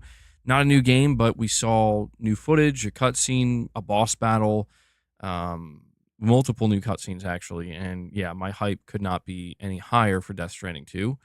And I have reached that point with Death Stranding 2 where I don't think I need to see anymore. I'm ready. I'm ready to play it. So now I'm just going to kind of run down the list. Next up on the list is Onimusha Way of the Sword. Again, I'm not just counting new game announcements on this list. I think that seeing a new trailer for Onimusha, more gameplay, it looks like it's coming together well, man. They were showing a little bit of a boss battle. Really liking how this is coming together. Then I have a game on here. Now, this one is one of those titles where I don't know that I'm fully sold on it, but it definitely, I'm paying attention to it. It caught my interest. Stranger Than Heaven. When I first saw that, I thought it was like a Yakuza game. I know it's the developers, the same developers, but I was like, okay, it's a Yakuza game. I don't know what's going on in those games, so I'm not paying attention. But then I found out it's a new IP. So it's a fresh start. And I'm like, oh, okay. So this game, I'll be paying some attention to, and it could be one that I end up playing. I do have Black Ops 7 on here. You guys know I'm a sucker for the Black Ops games, and I was underwhelmed at the fact that that was the final reveal for Xbox, but I'll probably end up playing it, truthfully. I have friends that are playing Black Ops now that I still play with. Mrs. MBG, we still play zombies, so not going to pretend that I'm probably not going to play that game. But it's cool. I will say, like, the one thing about Black Ops 7 I do want to highlight is, if you are a Call of Duty fan, Black Ops 2 is considered the peak of Call of Duty. For a lot of people, Black Ops 2 is considered the best Call of Duty ever. And this game is a sequel to that. So this is basically Black Ops 2 2, essentially. So we'll see. We'll see how it turns out. I hope it's not bad, but, Call of Duty. We'll find out. I mean, what can I really expect at this point? Yeah, that's kind of how I'm thinking, Chris. Like, living up to Black Ops 2 is going to be very hard, because I'm telling you, the Call of Duty community views that as like that's the peak. Like, I don't know, man.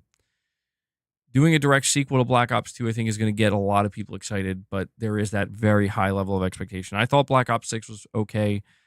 I enjoyed Black Ops 6 a lot at launch, and then, it kind of turned into what, it's a live service. They're doing silly things. They do a good job keeping up with the season passes and stuff like that. So it's like, okay. Oh yeah, I forgot. Oh, I knew there was one I forgot. Acts of Blood. Yeah, so right now that's just for PC. But that'll be a game that I really hope at some point comes to PS5 because that does look very good. Yeah, I forgot about that one. That looked really good. Um, Another game that I saw at the Xbox showcase that I'll be playing very soon is Tony Hawk's Pro Skater 3 and 4. Definitely stoked for that. Um, no, no, Black Ops 3 was not. I don't think it was a direct sequel. No, Black Ops 3 was not a direct sequel to Black Ops 2. It was like went further in the future. But yeah, Tony Hawk's Pro Skater 3 and 4. Another game that showed up at the Xbox showcase that I think it looks like it has a ton of potential. I'm liking what I'm seeing. The Blood of Dawnwalker. That looks good. I liked what I saw. So I'll definitely be interested in that when it drops. Below that, I think two other games that I think showed up at the Xbox showcase. Chronos: The New Dawn. That's apparently coming out later this year. I would like to play that. That looks really good. Beast of Reincarnation. Apparently, this is Game Freak, which I did not know at all. So that title looks really interesting. It's interesting to see them making something that's not Pokemon. If that's the correct game, if I'm thinking of the right game. And another game that I have here is Mortal Shell 2, which, again, not every game on my list is a guaranteed day one play, but these are all games that caught my eye and I thought looked really good. And for now, that's my list. There are obviously way more games than this and different strokes for different folks, but I think this list kind of highlights that if you want, gaming events, you got gaming events. If you want to see a lot of games revealed at these events collectively, you got that. And I think that it's safe to say there's a little something here for everybody.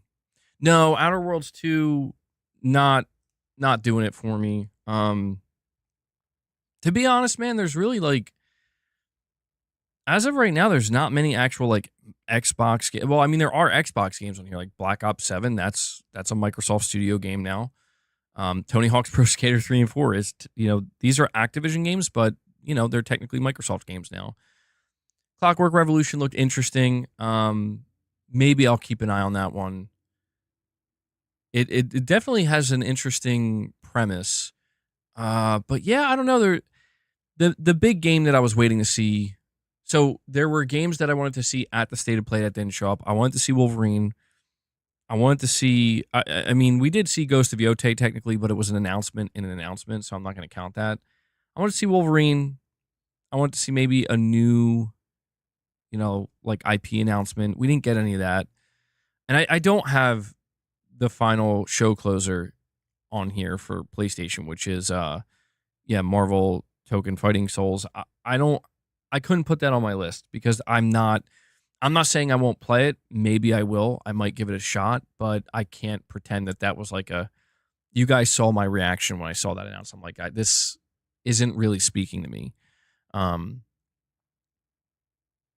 The one game that I really wanted to see at the Xbox show that just simply didn't show up was State of Decay 3. I got to admit, I'm pretty bummed by that. I hope we see that later this year at some point. But it feels like I remember there was a rumor that game apparently might not come out till 2027. So I'm like, all right, well, I'm just gonna have to sit down and calm down. But yeah, there was a lot of games, man, across all three events, and it's a good time to be a gamer, bro. It's a good time to be a gamer.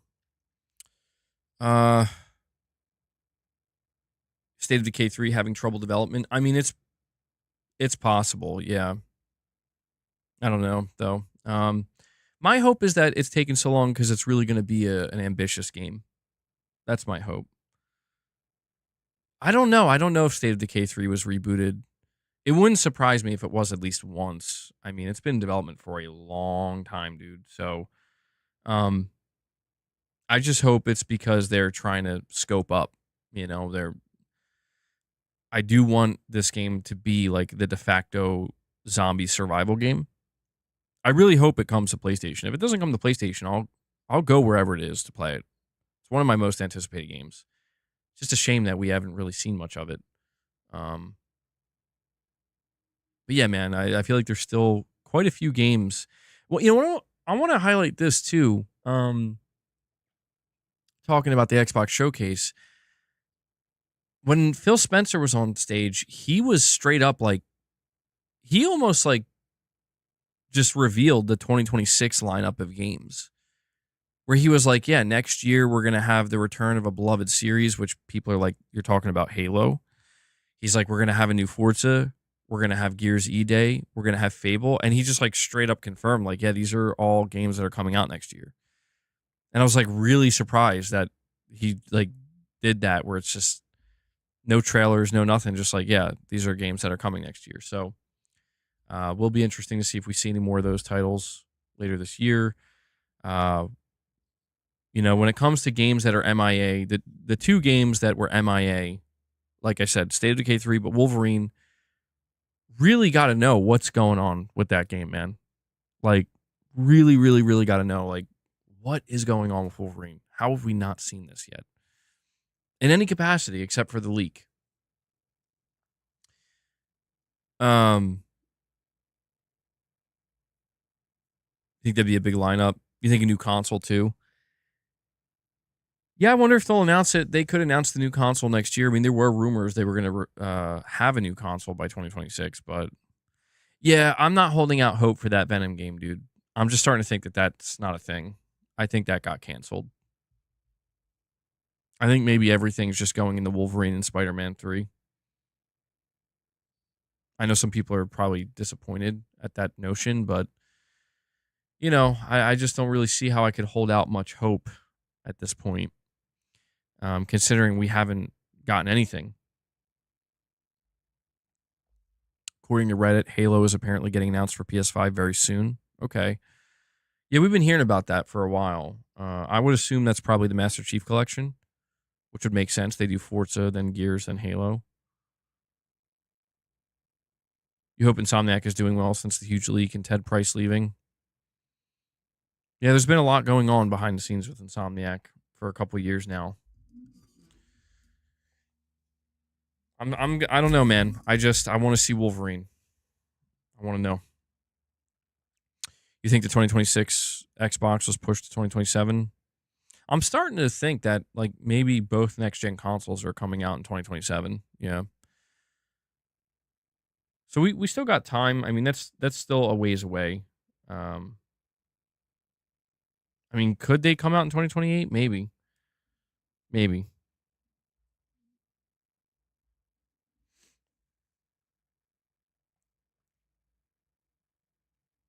The Elder Scrolls 6 was announced 7 years ago. Oh my god. Maybe he's talking. Yeah, he could be talking about that. Maybe. You just saw some footage of Ninja Gaiden 4 and thought, man, this should be a Wolverine game. You don't get why people want any new console so soon. Yeah, no, I hear you.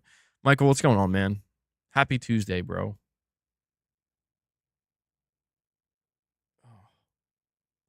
Michael, you made my eye itch. What are you doing to me, man? Oof. Um, yeah, I mean, I kind of feel the same. I'm satisfied with the PS5 Pro. I'm not in any rush for a new PlayStation generation. I won't lie though, like just from a more business, if not business, just industry oriented standpoint, I am very intrigued at how Sony is going to handle the PS6. So it's like I'm not in a rush to have it. I'm in a rush to see it, like to know like what's the plan here. But at the same time, like, yeah, I got a PS5 Pro. I mean, games were looking and running great on it. It looks like we got a barrage, like an overwhelming amount of games coming in the next 2 years and beyond that. And so it's like, yeah, I'm hunkered down. I'm ready to go. But You know, it's always interesting to hear about new hardware. You think these consoles are ancient tech at this point? Oh no, I'll buy a PS6 at launch. I'm just saying, like, just from like, if a PS6 was coming next year, I would buy it. But like, it's like, do I need it? No. Am I going to need a PS6 by 2027? Probably not, unless Sony's like, hey, yeah, we got actual PS6 exclusives. Then I'll need it, But assuming they're not doing that and everything's going to be cross-gen, it's like, for me, it's going to be more of just from an enthusiast angle. Like, yeah, I want new hardware. I don't need it. I just want it. If there's a need for the PS6, that's going to be an interesting conversation. That's going to be a very interesting conversation. Black Ops 7 is confirmed for the PS4. Yes. Holy shit. Not surprised, honestly. Like, it's a little bit, but not really, right? Black Ops 7 still supporting the PS4. Sheesh, man.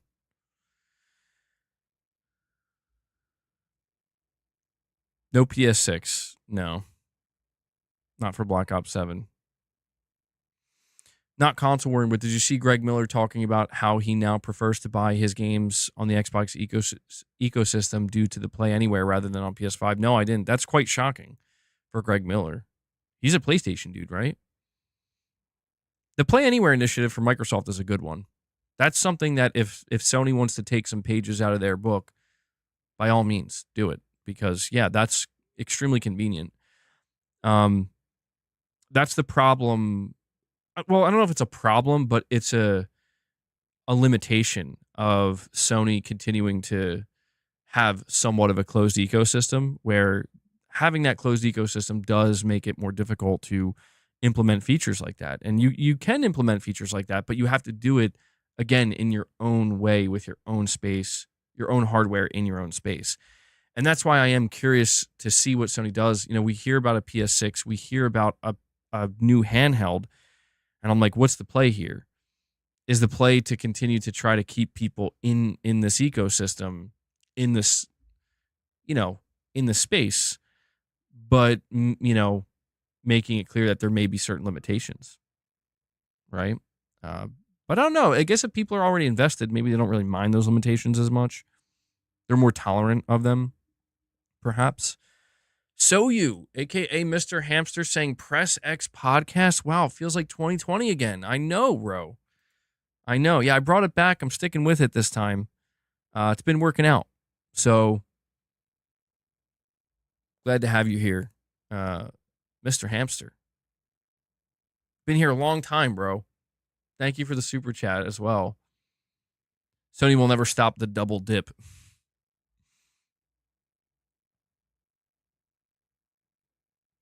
You mostly game on PlayStation, so for me personally, I don't see the point. Sure, it's nice the amount of times I'll go back to a game. It's very low, if anything. Yeah, I mean, sometimes I find myself getting caught up in different topics of conversation regarding different aspects of gaming, and I think I don't know, like I immerse myself too deep in it and start to like not realize, or I get further away from the truth of like, yeah, but do you really care though? It's like when people freak out about like backwards compatibility, like I care about it, but it's like, how much do I care? It always comes down to like the most passionate will be the most vocal all the time. Doesn't matter what the topic is, doesn't matter what the subject is, the most passionate will be the most vocal. Wow, that's great. You still have MP3 files of the earliest MBG videos? I mean, dude, what kind of videos are we talking about, Mr. Hamster? Earliest? You're saying earliest. I mean, are we talking like are we talking like I'm working out at the gym early? Cuz I don't even have those video files anymore, bro. You're going to have to send them over. That was the thing, I think. I think I did a couple of I swear, I think I uploaded like a couple of videos, or like really, I think this is when I had less than like 30 subs or something. Maybe even less than that. I think I had like less than 20 subscribers. I think I uploaded a couple.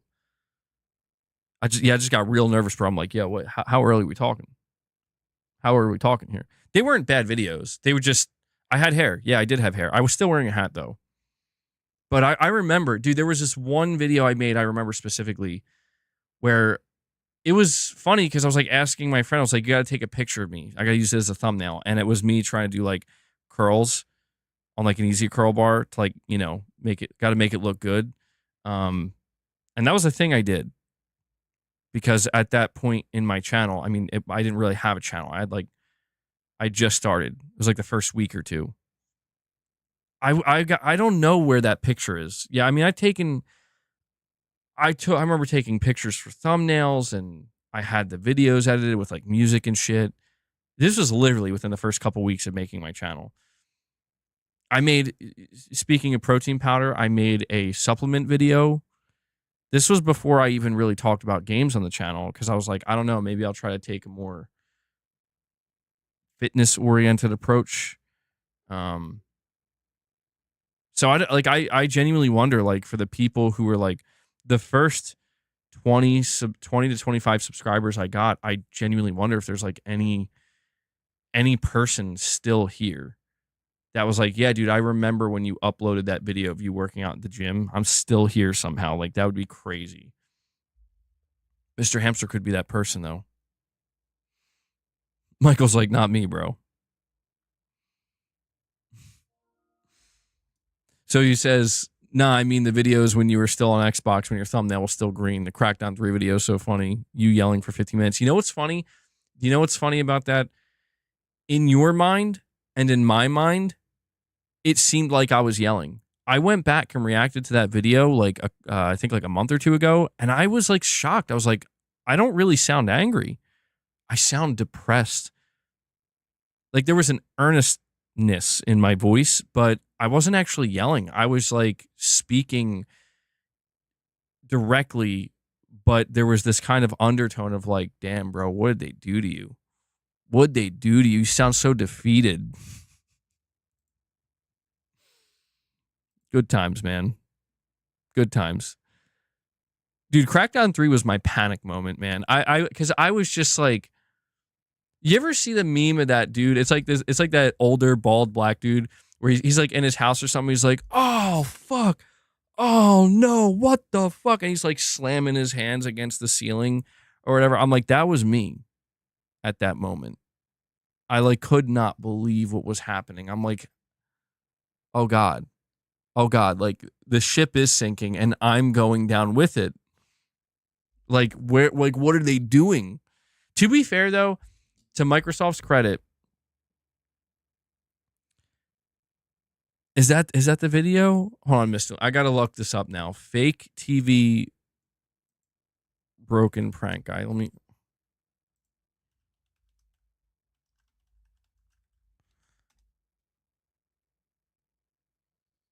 Oh my God, there's so many of these. No, I don't think that was the one, man.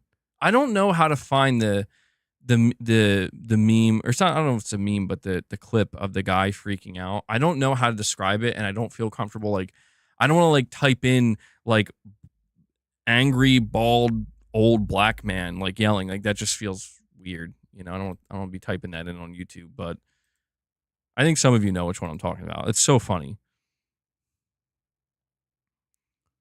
The Michael Scott, please God, no. I was gonna say to give Microsoft some kind of credit, they tried to save Crackdown by bringing Terry Crews in. And I remember when that happened, I was like, oh, it's over. Like this is where like, okay, we have to just salvage whatever we can of this. We have to try to sell this. Let's bring in Terry Crews. Oh, you know what? Josh, yeah, you think I'm talking? I think you're right. There was a Crackdown 3 video, I think, where I was yelling. I think it was for the previews. Yeah, I think that was the prelude to the breaking, you know, yeah, I think I even remember titling the video like Crackdown 3 gets shredded in previews. And I was so pissed because I was like, I knew it. I was like, I knew it. It's just gonna be it's gonna be Garbo, bro. Like I knew it was gonna be this way.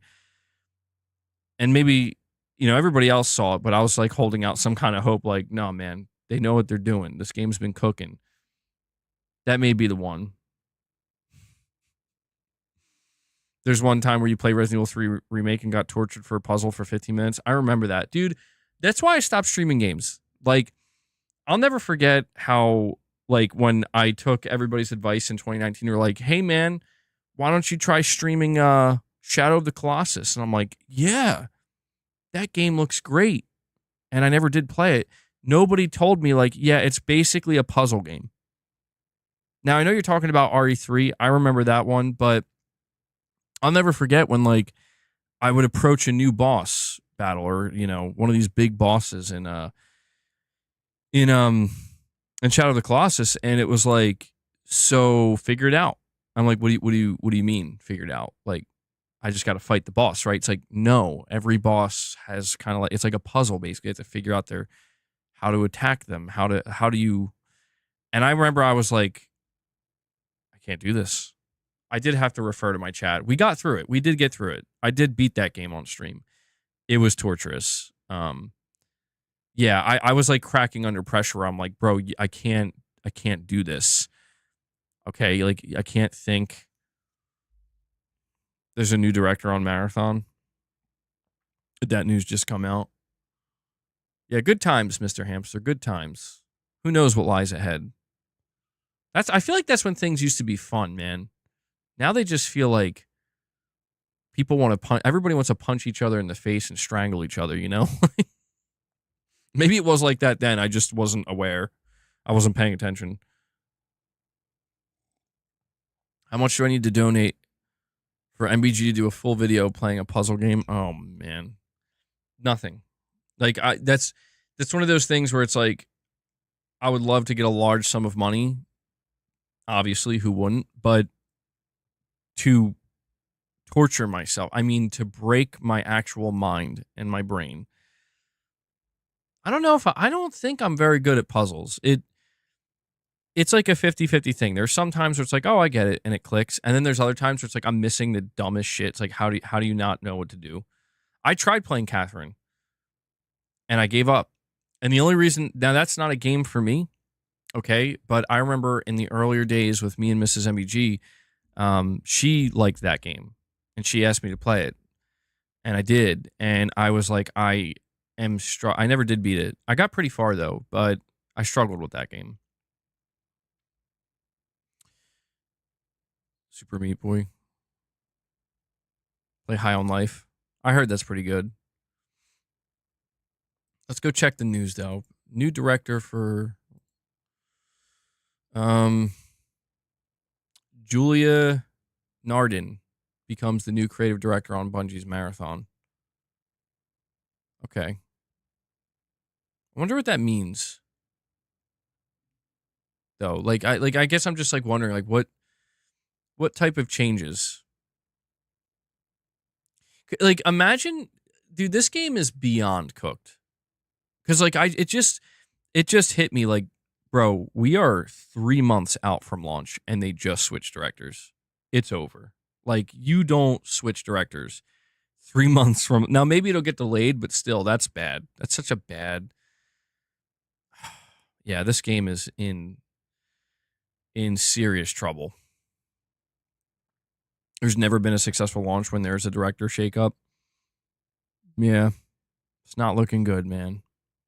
Delay it for at least 2 years. I mean, I don't think Sony's going to let that happen, man. What's my dumbest gaming moment? I actually know right off the top of my head. Now, Josh, my dumbest gaming moment, I will say I was young. So I was like 8. I think I was 7 or 8 years old. So I don't want to be like too harsh on myself. But even looking back, like, I can say this about myself. Like, I know I'm basically bad-mouthing a kid, but the kid I'm bad-mouthing is me. Young me, child me. I was playing a SpongeBob game on PlayStation 1. And I was in this level. And in like SpongeBob in the cartoon, like, they have like the leaf blower or whatever. And there was this level where I had a leaf blower on my back. And I was in like these caves. I remember this was my first moment of real gamer rage. It was just a 2D side scroller, and I couldn't progress. I was stuck. I was on this platform, and I had to get to this platform, and I don't know why I could not figure out what to do. Like I knew I had to do something, couldn't figure it out. And I'll never forget when I eventually found out what I had to do. I got so pissed off at myself and the game. I'm like, I'm done. I felt so stupid. All I had to do. I know this is going to sound crazy, and guys, I don't know. Maybe I was going through a tough time in my life. Okay, I didn't have an easy childhood. If I remember correctly, at this time, I think my parents were like divorcing or separating or whatever. So maybe I was just in a not good frame of mind. All right. All I had to do was, as I'm standing at the edge, SpongeBob standing at the edge. I have this leaf blower. I just have to hold up on the D-pad when pressing like circle for the leaf blower, like to turn it on. That's all I had to do, and it like knocked something down.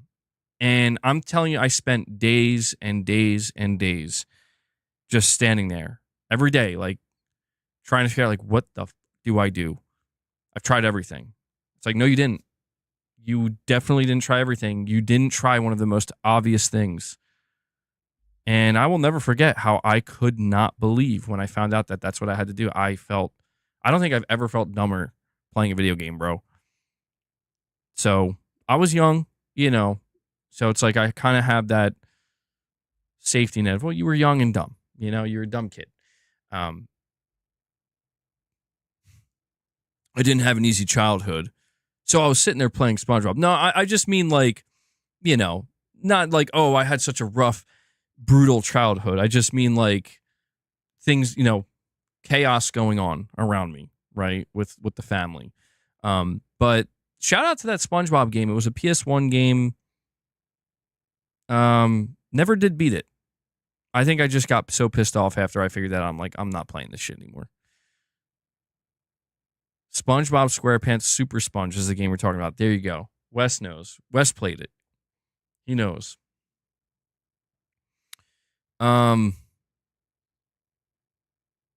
trying to think if there's a more recent. I mean, a more recent embarrassing gamer moment was what I said earlier when I got clipped for absolutely sucking ass at the Concord beta, and just like just playing so bad that it's like, we're just gonna meme me now, bro. Like, okay. So that was kind of embarrassing. You just read the Game Rant interview they did with the ill team, and it sounds incredible. What stood out to you the most, man? I'm curious. Have you ever solved a game puzzle in a dream? No, I can't say I've ever done that. I think that's how your mind kind of works, though. Like, if you get stuck on something, your brain, like, subconsciously will kind of like work to figure it out even while you're sleeping, and then like the next day you just like know something you didn't know. It's really weird. I wasn't woke enough to play Concord. Oh man, I wasn't woke enough, bro.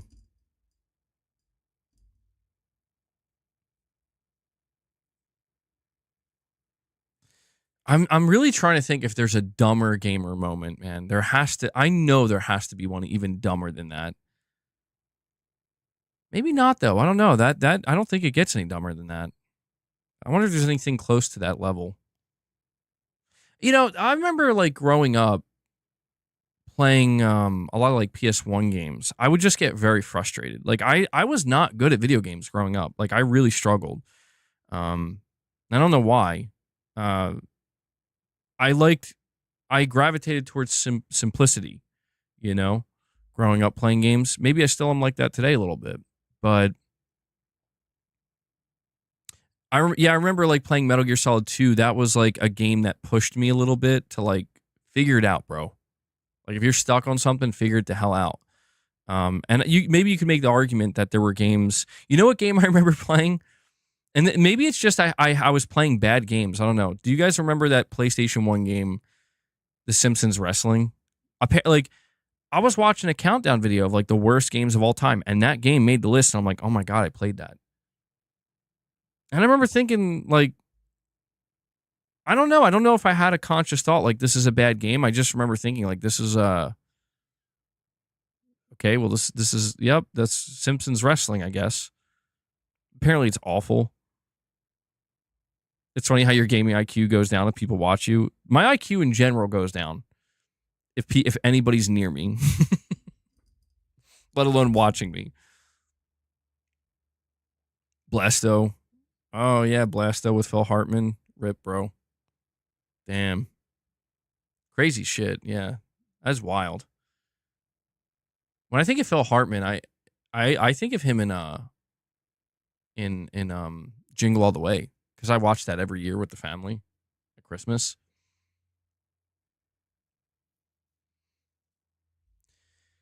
Well,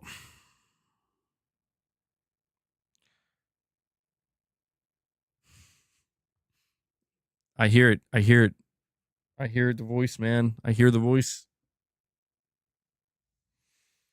Dude, Jingle All the Way is like the best, one of the best Christmas movies. You know what's funny? Apparently, Arnold has another Christmas movie coming up. I think in this, I don't know what it's called. I just know that he was apparently filming another Christmas movie last year, and he plays Santa Claus this time. So I'm like, yo, old ass, nearly 80-year-old Arnold playing Santa Claus.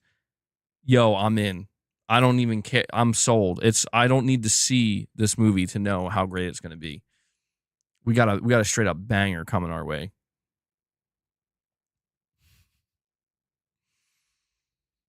You know what?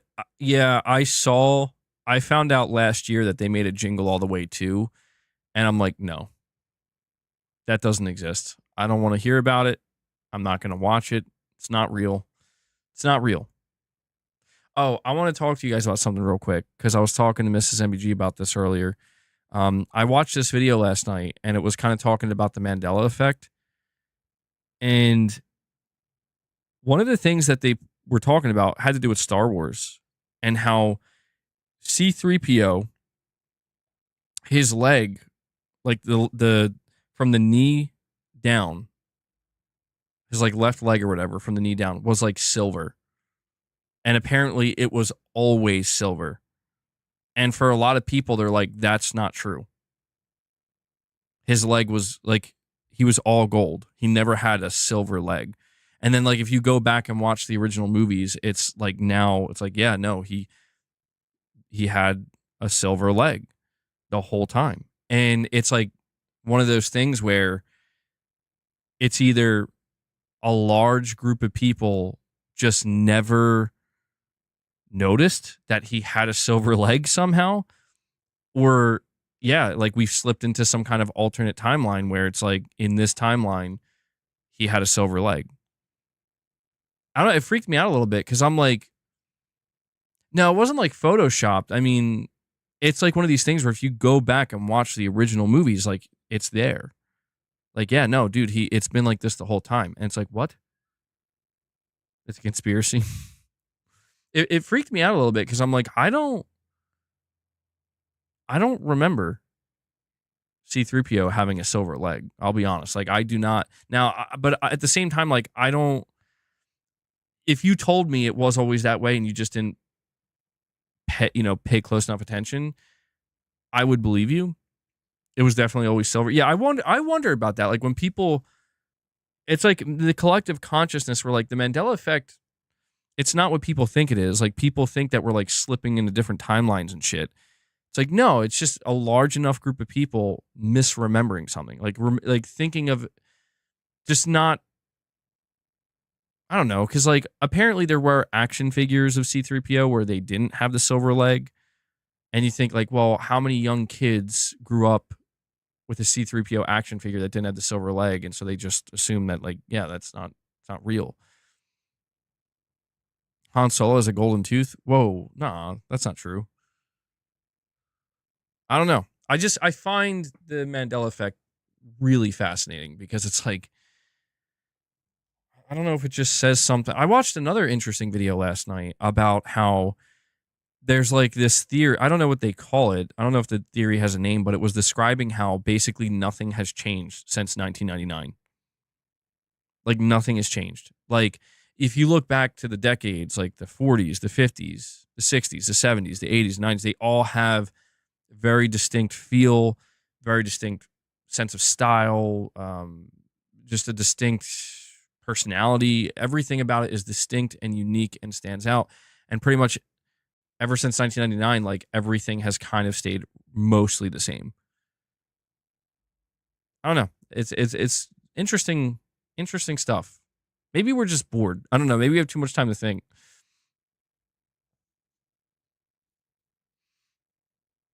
Princess Leia used to have an eye patch before George Lucas went back and changed it with CGI. Navinzir is saying Vader never said, "Luke, I'm your father," either. Yeah, that's the craziest thing. That's a huge one with Star Wars. What does he actually say? Because that, like, when I think of the big line delivery, that's what I think. I think of Luke, I am your father. Some people still think Shazam was a real movie. Oh my God. That one. He just says, I am your father. So he doesn't say his name. The internet has homogenized culture. James Earl Jones says he does remember it as Luke. Oh, that's weird. So he says, no, I am your father. Oh, okay. So he says no, not Luke. Okay. I mean, that's one of those things where, like, I could see how people.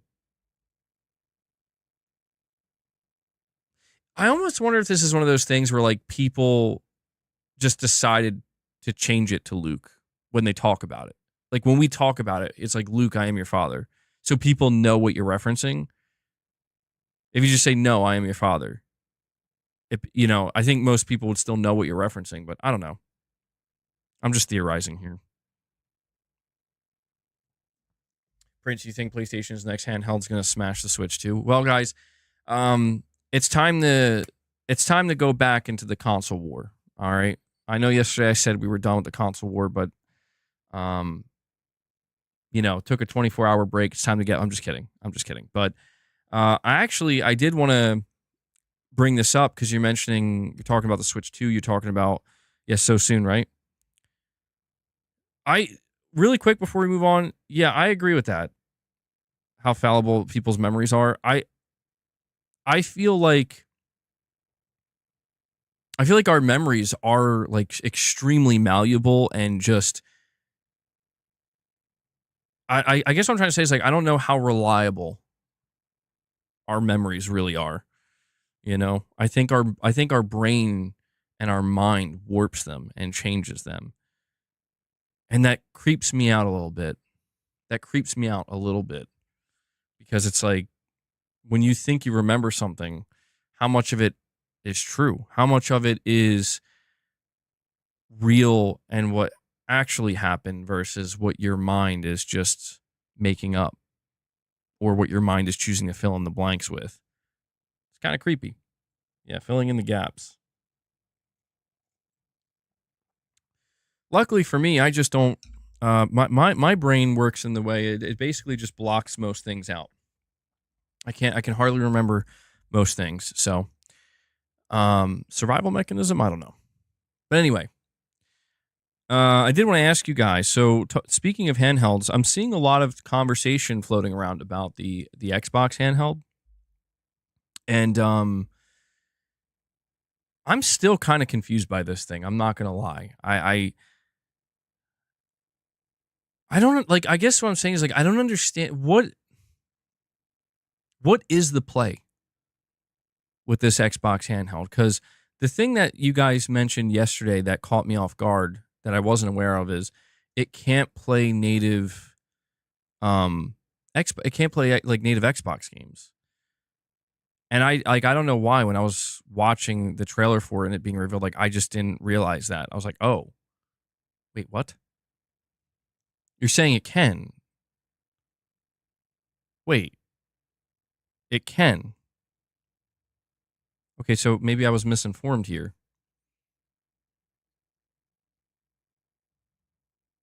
No, when I say playing Xbox games natively, I mean, like, can you access? It's like when you boot it up, you have access to the same storefront that exists on the Series X and the Series S. I know it can play games natively. Like, I know it's like a premium native handheld. Not all Xbox games. Okay, so if I understand correctly, you can play. Um, it's like if on my PC right now, right? If I boot up the Xbox app and I have access to a certain amount of games that exist on that Xbox app, it's kind of like the same thing. So okay, it is the PC storefront. It runs games native with the PC versions. Okay, okay. Yeah, I don't know. That's interesting to me. Why? I guess my question is like, why would they do it that way? Because I know that there was like a rumor that they were working on like an internal Xbox handheld, but they shelved it. And now, they revealed this ROG Ally Xbox handheld. I think Xbox Play Anywhere. That would make sense. Yeah. Yeah, because the big thing that I'm seeing people focusing on, and I'm hesitant to touch on this topic because I do fear that it does invite too much of the toxicity that I'm trying to get away from. But I've seen so much of it. It's like people are hyper fixated on um, PlayStation games through Steam being playable on this device. But if I'm not mistaken, and I guess the clarification that I need is this. What I'm going to say is either true or false.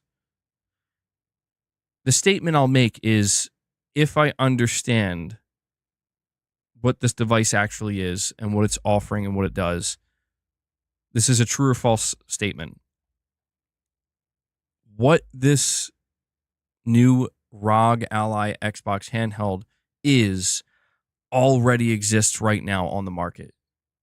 You could purchase a device right now that does exactly what this device is going to do.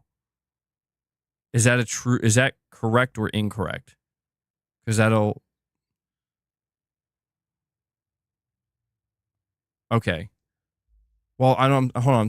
A lot of you guys are saying yes. I'm seeing a couple people say no. So what does this do that like something like the Steam Deck can't? The Greg Miller thing I mentioned was from his hands-on stream with the handheld. The Play Anywhere pivot, while Microsoft works on the console emulation, it's getting Microsoft gaming OS everywhere. Okay. It's a Steam Deck. It's a ROG Ally. Oh, hold on. So you're saying, no, that can't be true. Is that true? You're saying, so this is going to be the only handheld that can play Game Pass? I have like no experience with these other handhelds, so I don't know. It's a Steam Deck, but running Windows. Okay. Native Xbox UI, that's all.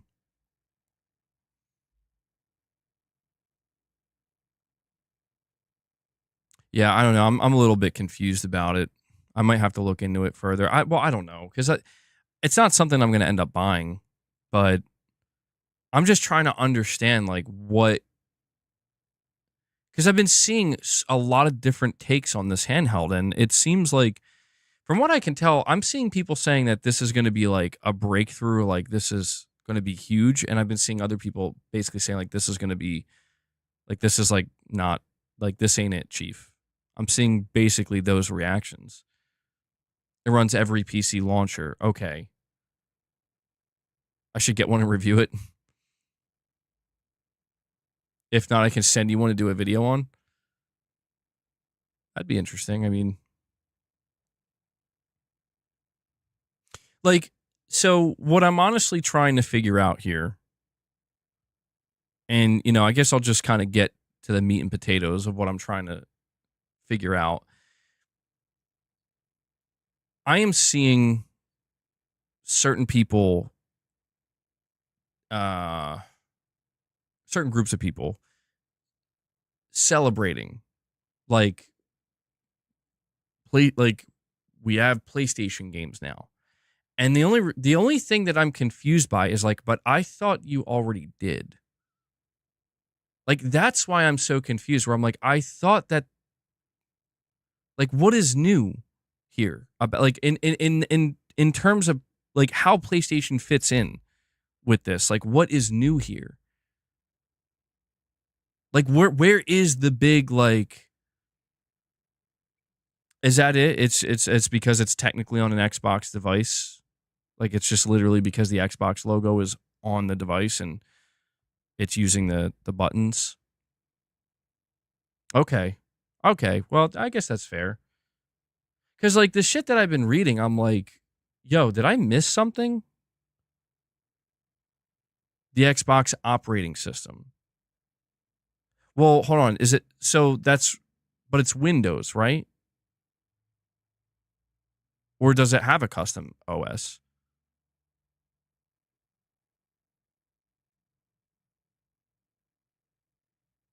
It's nothing more than, yeah, okay. I mean, I guess I could probably I probably could just I'm engaging with my chat, asking you guys questions. I like to get the chat involved, but I probably could just look it up. Oh, here we go. I went right on Twitter and the first thing I see, Push Square. Okay, let me see. So Push Square says you probably saw over the weekend, but Microsoft has now formally announced its upcoming handheld device, the ROG Xbox Ally. Made in partnership with Asus, the machine is essentially a handheld PC running Windows, and then it will allow you to play your Xbox library natively via the cloud or remote play. Okay. Oh, so okay, you can do it through cloud. Oh, all right. That makes sense. What's more, because it's using Windows as a base, various PC launchers and storefronts are supported, including Steam and Epic Game Store. This is rather interesting because it means that soon you'll be able to play Sony's first-party PC games on an Xbox device. You'll be able to boot up your Xbox Ally and play the likes of Marvel Spider-Man 2, God of War Ragnarok, Horizon Forbidden West, and so on. This isn't much of a surprise, but it does mean that a bunch of Sony's heavy hitters. Okay. Oh, all right. Well, okay. So it is pretty much what I thought it was. All right. Man, that thing looks massive. You know, it's funny. When I was watching Phil Spencer talk about it, I was like, man, like as he was holding it, I'm like, the thing is huge. Portable PC. Okay. Yeah, I don't know. It's weird. I guess what I find confusing is it's just I see the way some people are talking about it, and I'm like, I don't know, man. Like I guess what I'm trying to say here is that I've been seeing a lot of people saying for the past like 5 years that Sony is multi-platform already because they release games they put their games on PC even if they come a little bit later. And I'm like, okay, yeah, I can agree with that. I get that. But now I'm seeing those same people, or some of those same people, they're like trying to run laps now because this device can play PlayStation PC games. Like, well, I mean, but I thought Sony was multi-platform already when they went to PC. I don't know. I mean, but I get it. It's like, you get the Xbox logo on there, the Xbox brand. This is maybe the closest that we've seen the Xbox brand, the Xbox logo and the PlayStation logo together in terms of Sony's games in proximity to it. But do you think Sony should stop doing this? I doubt they will, man. Because the way I see it, is Sony probably looks at this and they're like, well, anybody who buys this device and then buys any of our games, that's just another copy sold, At least that's my assumption. I don't think Sony feels threatened by it. That'd be kind of weird if they were threatened by it. I mean, because we have to understand, like, there's a difference between if Sony's going to feel threatened by what people are saying on the internet, like comments people are making, or threatened by what's actually going to happen. And I think that what's actually going to happen is like nothing. I think it's going to be fine. Like I don't think there's going to be some kind of major like exodus from the PlayStation console or something. If there was no Xbox branding on it, there'd be no hubbabaloo. That's funny, dude. That's a hell of a word. To be fair, seeing Spider-Man running on the Xbox OS is interesting. If I recall correctly, wasn't there some kind of like crazy workaround on the Xbox console where like I don't remember how, but you could somehow stream some of Sony's games to the Xbox console, and I think there was some kind of oh no, no, Space Wolf, no, bro. Oh fuck. Are you sure? Where's this news coming from? Where's this news coming from? That's not what I want to hear. That's the opposite of what I wanted to hear, man. Saying Ben Studio just laid a bunch of people off.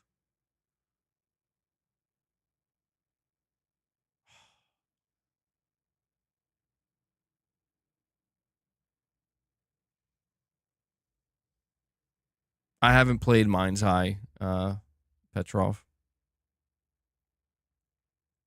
How boring would the PlayStation handheld be if it only plays PS5 and 4 games? I like that this gives so many options. Oh, it's on Reddit. Okay, I'll go check that in just a moment. Yeah, it'll be interesting to see how much pressure this puts on Sony to maybe open their stuff up more, or if they're gonna, like I said, just kind of keep it more closed. Let me go check this out though. This sucks, if true.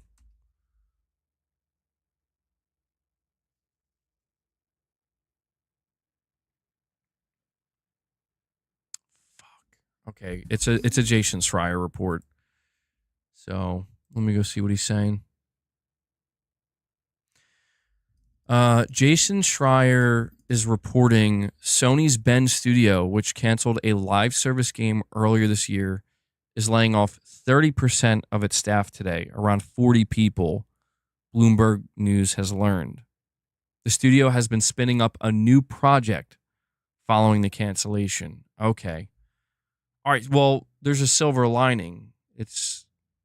And somebody asks Jason, is Blue Point Games affected too? Jason says no, just Bend.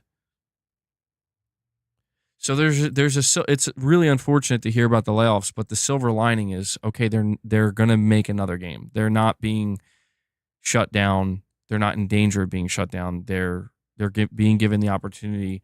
So the question is, are the people who were laid off, which again, it sucks. I'm not trying to make light of it, but it's just like, would we assume that those who were laid off were people who were specifically hired to work on a live service and their expertise is no longer needed? Is that maybe the assumption? Because 40 people, I mean, that's quite a few. That's quite a few. I mean, yeah, it's not shocking to hear about the layoffs because they did just cancel a project that was in development for many years. So it's like, I think there's no silver line. Well, I don't know. I mean, I would be much more devastated if it was announced that they shut the studio down. I mean, that would be devastating. I'd be like, no fucking way. So he did confirm though. He did confirm that the studio has been spinning up a new project. I mean, fuck, man. Like, is this the new project? It's good to hear because it means that okay, like they're moving on. They are going to make something. The layoffs suck. It's what's interesting to me is that's a large. I almost wonder if they're going to make a smaller project now because that's a large 40 devs. Ben Studio, I mean, what he says that's 30%, 40 people. So, that's 3/10 of the studio. So I don't know, man. I don't know.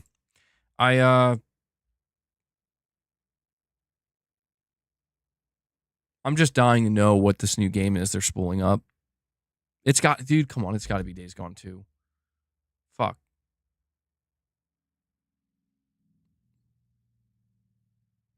Why did somebody in the Reddit says die in peace, Ben Studio? Like, what? Bro, what is wrong? What kind of comment is that, man?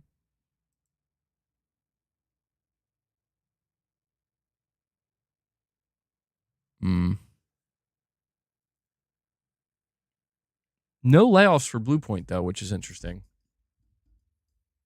See, the fact that there were no layoffs for, well, I don't know.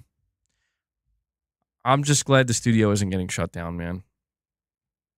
I have to admit, like I was a little bit worried that like if Sony was going to bring down the hammer on any of these studios, like are they going to actually shutter them?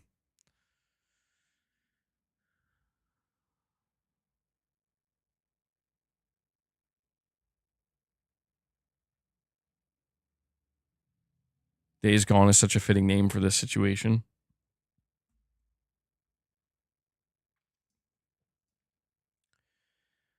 I mean, Lux, I don't agree with that only because like dude, like I'm playing Days Gone remastered now and I'm telling you, man, like I feel like a broken record saying this, but they have talent there, man.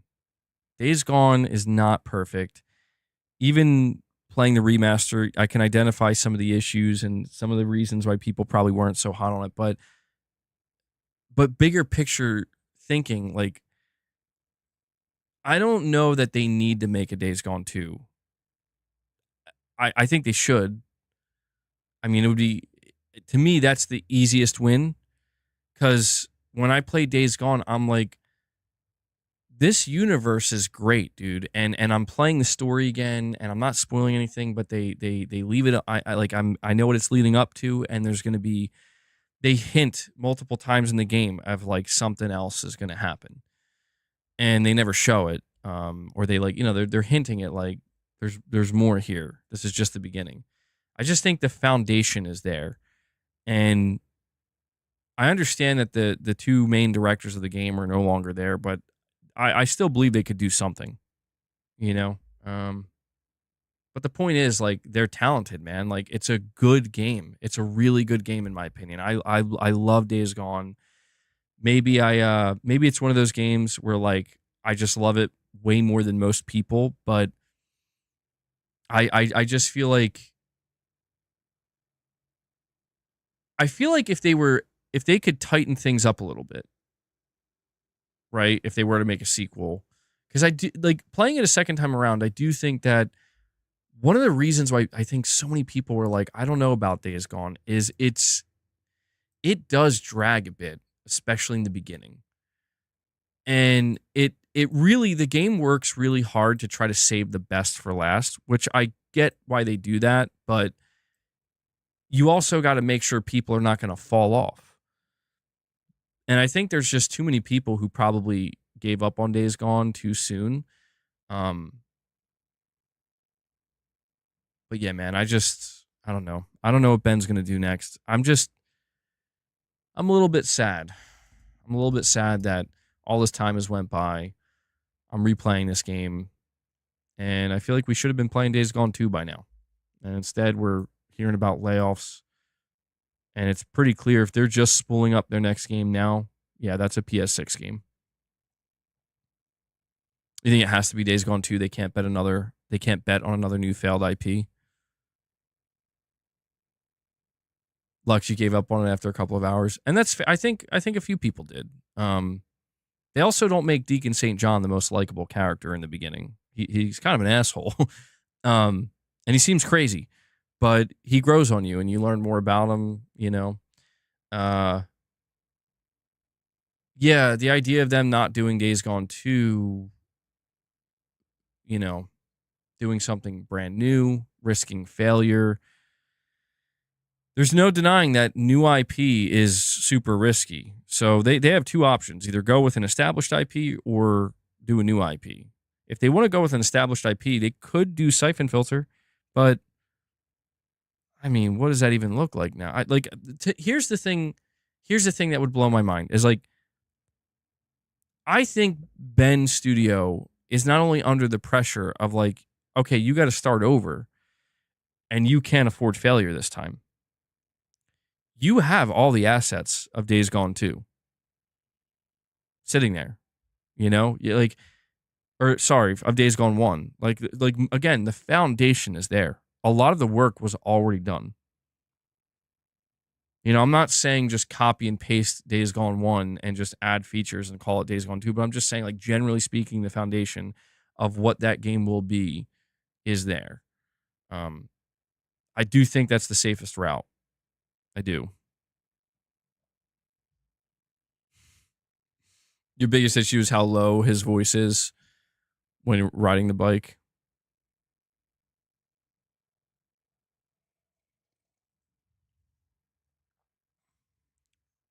Siphon Filter would get a female lead. That would get a green light. They're not doing another game with a male protagonist. I mean, that's neither here nor there. I feel like I don't even. I don't want to assume to know what direction they're going to go in. There's only one thing I feel safe in assuming. There's only one thing. And that is they're going to have to do single player. They cannot. There's no chance they go multiplayer live service. No chance. So I feel 100% confident that whatever they're doing, it is single player. It's just a matter of whether it's something new. I mean, I will say maybe it is going to be something new, only because like they let. Well, you know what? I was going to say they let Media Molecule do a new game, but Media Molecule's in like a different position. You know, like they're just in a different position entirely. Dreams was not a success in any way, shape, or form, unfortunately. You think they're going to be a support studio? I don't know. Or maybe like they'll do. Okay, I see. Maybe they'll do like a spin-off game. That would be the safest bet. Truthfully, that would ensure the studio would live. And Sony tried to get them to do that before. I think Sony tried to get them to do like an Uncharted game or something, like a mainline one, not something for like the Vita. And they were like, we don't want to be Naughty Dog South or whatever.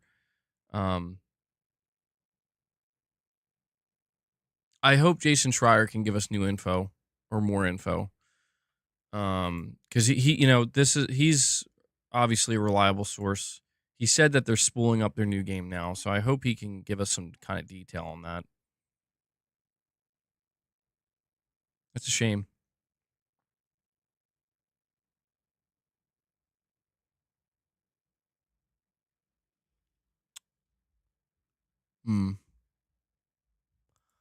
See.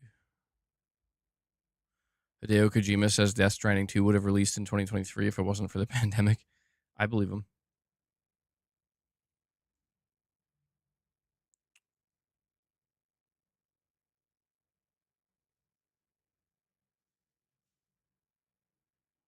Says the video game actor strike might end soon after SAG-AFTRA reaches tentative agreement over AI and more. That's interesting. That would be good.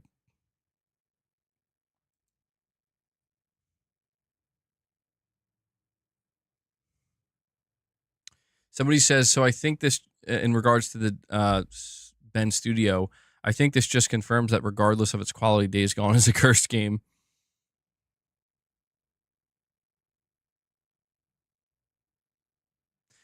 This is interesting. Somebody else says, Jason Schreier confirmed that Bluepoint has not been affected, so I guess what they're working on might be more advanced than what Bend is doing. And then they say some rumors said that Bluepoint was actually working on 2 projects before the live service one got canceled, so it might be real.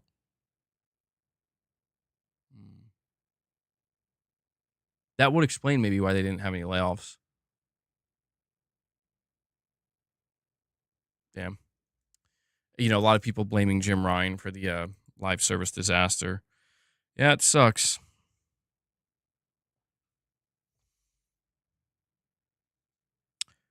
You think PlayStation's going to let them make one more game, and if it can't pass Days Gone success, then... Well, that's what's crazy, dude. Like, Days Gone was, like, from a commercial standpoint, very successful. I think it sold, like, 7 or 8 million copies, probably more than that when it was all said and done. I think it reached a large audience, you know, and I'll be honest, man, I don't think that they make a new IP that is going to reach that. Like, this is why I feel like you have to do Days Gone 2. Because you have that built-in fan base. You have millions of people, literally at least 5 to 6 million people guaranteed. I'm telling you, 5 million guaranteed. You got 5 million people guaranteed that they may not be there day one, but they will buy your game. And they will be excited as all hell for a Days Gone 2. And I feel like you do a new IP, you're running such a great risk of like, yeah, Days Gone, our last game sold like 8 to 9 million copies. Our new game is struggling to sell like 2 million. You know, I feel like I'll be honest, like, I'm not trying to be an asshole when I say this, but it's like, it's not fucking rocket science. You know what I mean? Like, it's just not rocket science. I try to understand and respect from the studio perspective, like, yeah, you got to let the developers make what they want. You got to keep the developers happy. You got to keep the dev talent happy. But it's like your studio just suffered layoffs because you guys refused to make Days Gone 2 and decided you would rather make a live service game instead. You know, it's like we can only, like, at some point we have to think about the health of the studio and the bigger picture of, like, you know, maybe do Days Gone 2, get a guaranteed success, get the studio in a healthier position, and then when you're in that healthier position, you can afford to kind of experiment a little bit more. You have a little bit more wiggle room, you know? I feel like that's the play, man. That's what I would do if I was in charge. But then again, I love Days Gone. The better question is, if I hated Days Gone, would I still be willing to do that? I mean, maybe. I guess I'd have to try to be more professional about it, but yeah, Days Gone did not get a great score on Metacritic. I mean, there's no doubt that Sony was probably displeased with the reviews of Days Gone. I think Sony was unhappy with Days Gone because it was an expensive game. It ran into some development problems, and it ultimately, even though it sold well, it didn't review well. And I think you could fix it. You know, I'm telling you, Days Gone 2 would review better. It would. Absolutely. You could tell with Sony Bend with Days Gone that it was their first time really making a game on that level. And so it came in a little bit hot. You know, there was a little rough around the edges. You think it'll likely sell less? Well, see, I think the one thing that Days Gone 2 would have going for it that those games don't is people, not only would it, like, it would be a longer period of time, like a larger gap between Days Gone 1 and 2, but it would also kind of be in that category of game like, I thought this wasn't never going to happen. And so I feel like that would kind of, it would create like a certain energy around the game that maybe they get, you know, could spread where people are like, oh my God, it's happening, you know? You think about something like Spider-Man 2, guaranteed, Horizon, you know, you're going to get Horizon up the ass with Herman Hulst in charge. MBG Shuei Yoshida said in a recent interview the game as a service mandate was from Sony Japan bosses. He said Shuhei, being the PlayStation Studio boss, or Herman, if somebody didn't want to do it, they will get fired. Oh, I know. He said, I don't know if he just said, Shuei Yoshida revealed that, I think like a month ago. Maybe you missed it, but like he confirmed that it was Kenichiro Yoshida, the former CEO of Sony. He was the one who wanted to get heavy in the live service, and that was the mandate. Now, granted, they gave PlayStation and Jim Ryan a shit ton of money. They gave him a ton of money, but they said you got to make live service.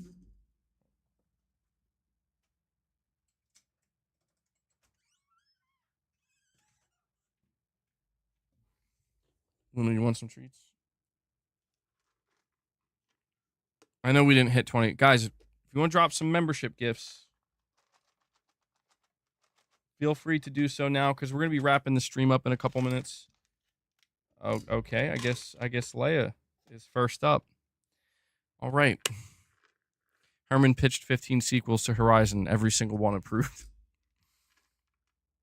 Yeah, we just covered that. Yes. We just covered that. I would like to see the Superman movie, yeah.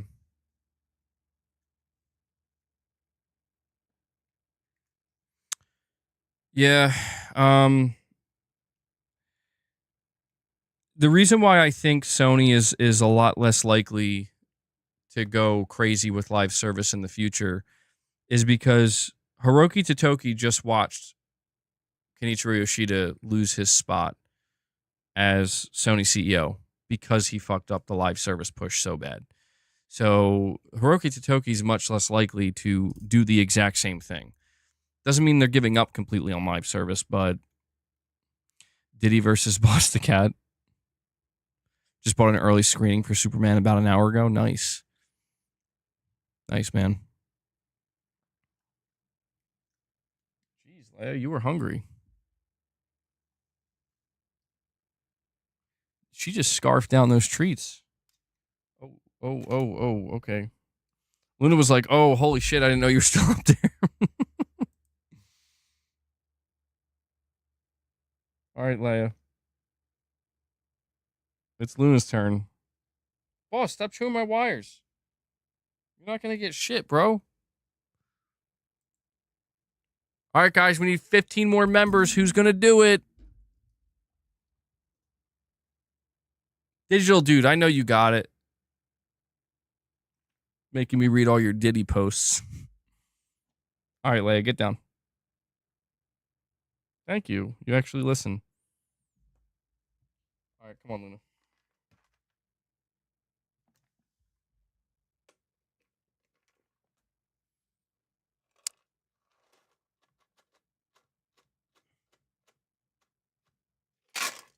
Oh, almost out. 28 Diddy's later. Oh my god.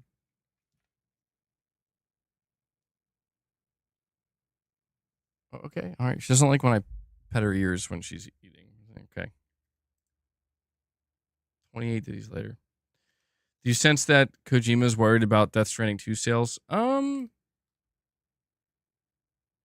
really. I'm not picking that up.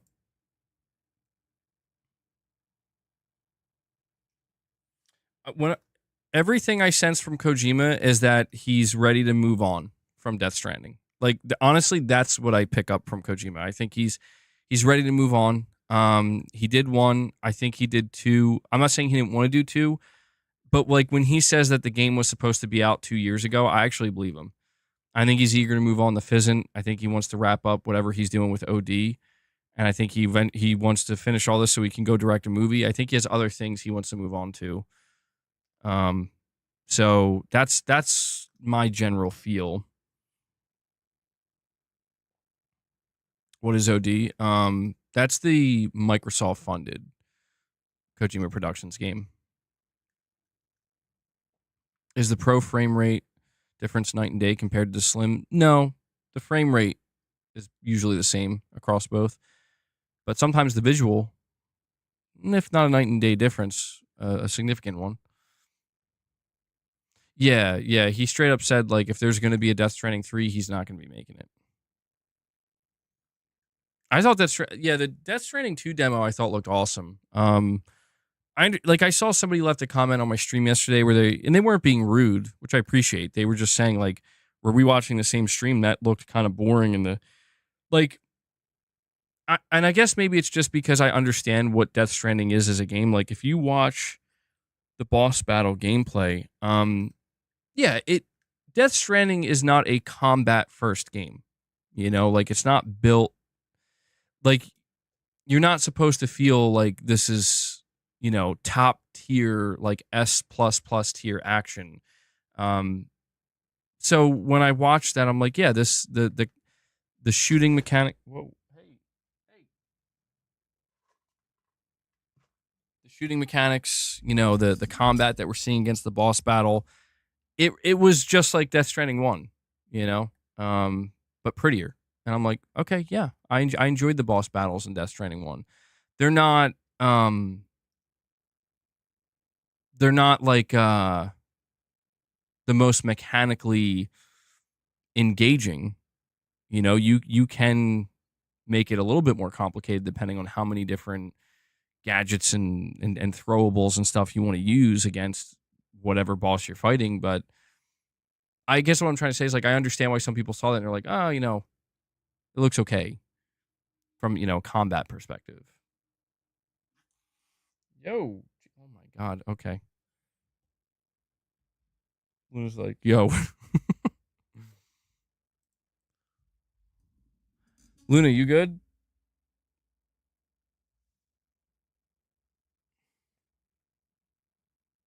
good?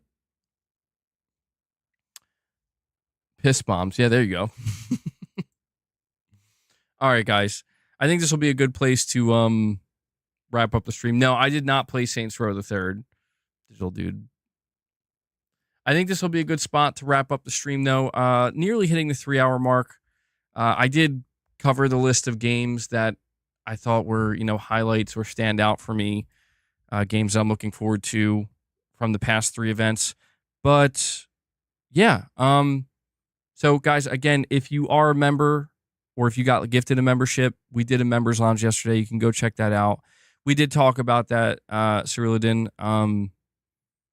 Sorry, it's a little bit late. But yeah, guys, that does it for what is today? Tuesday? I'm losing track of the days.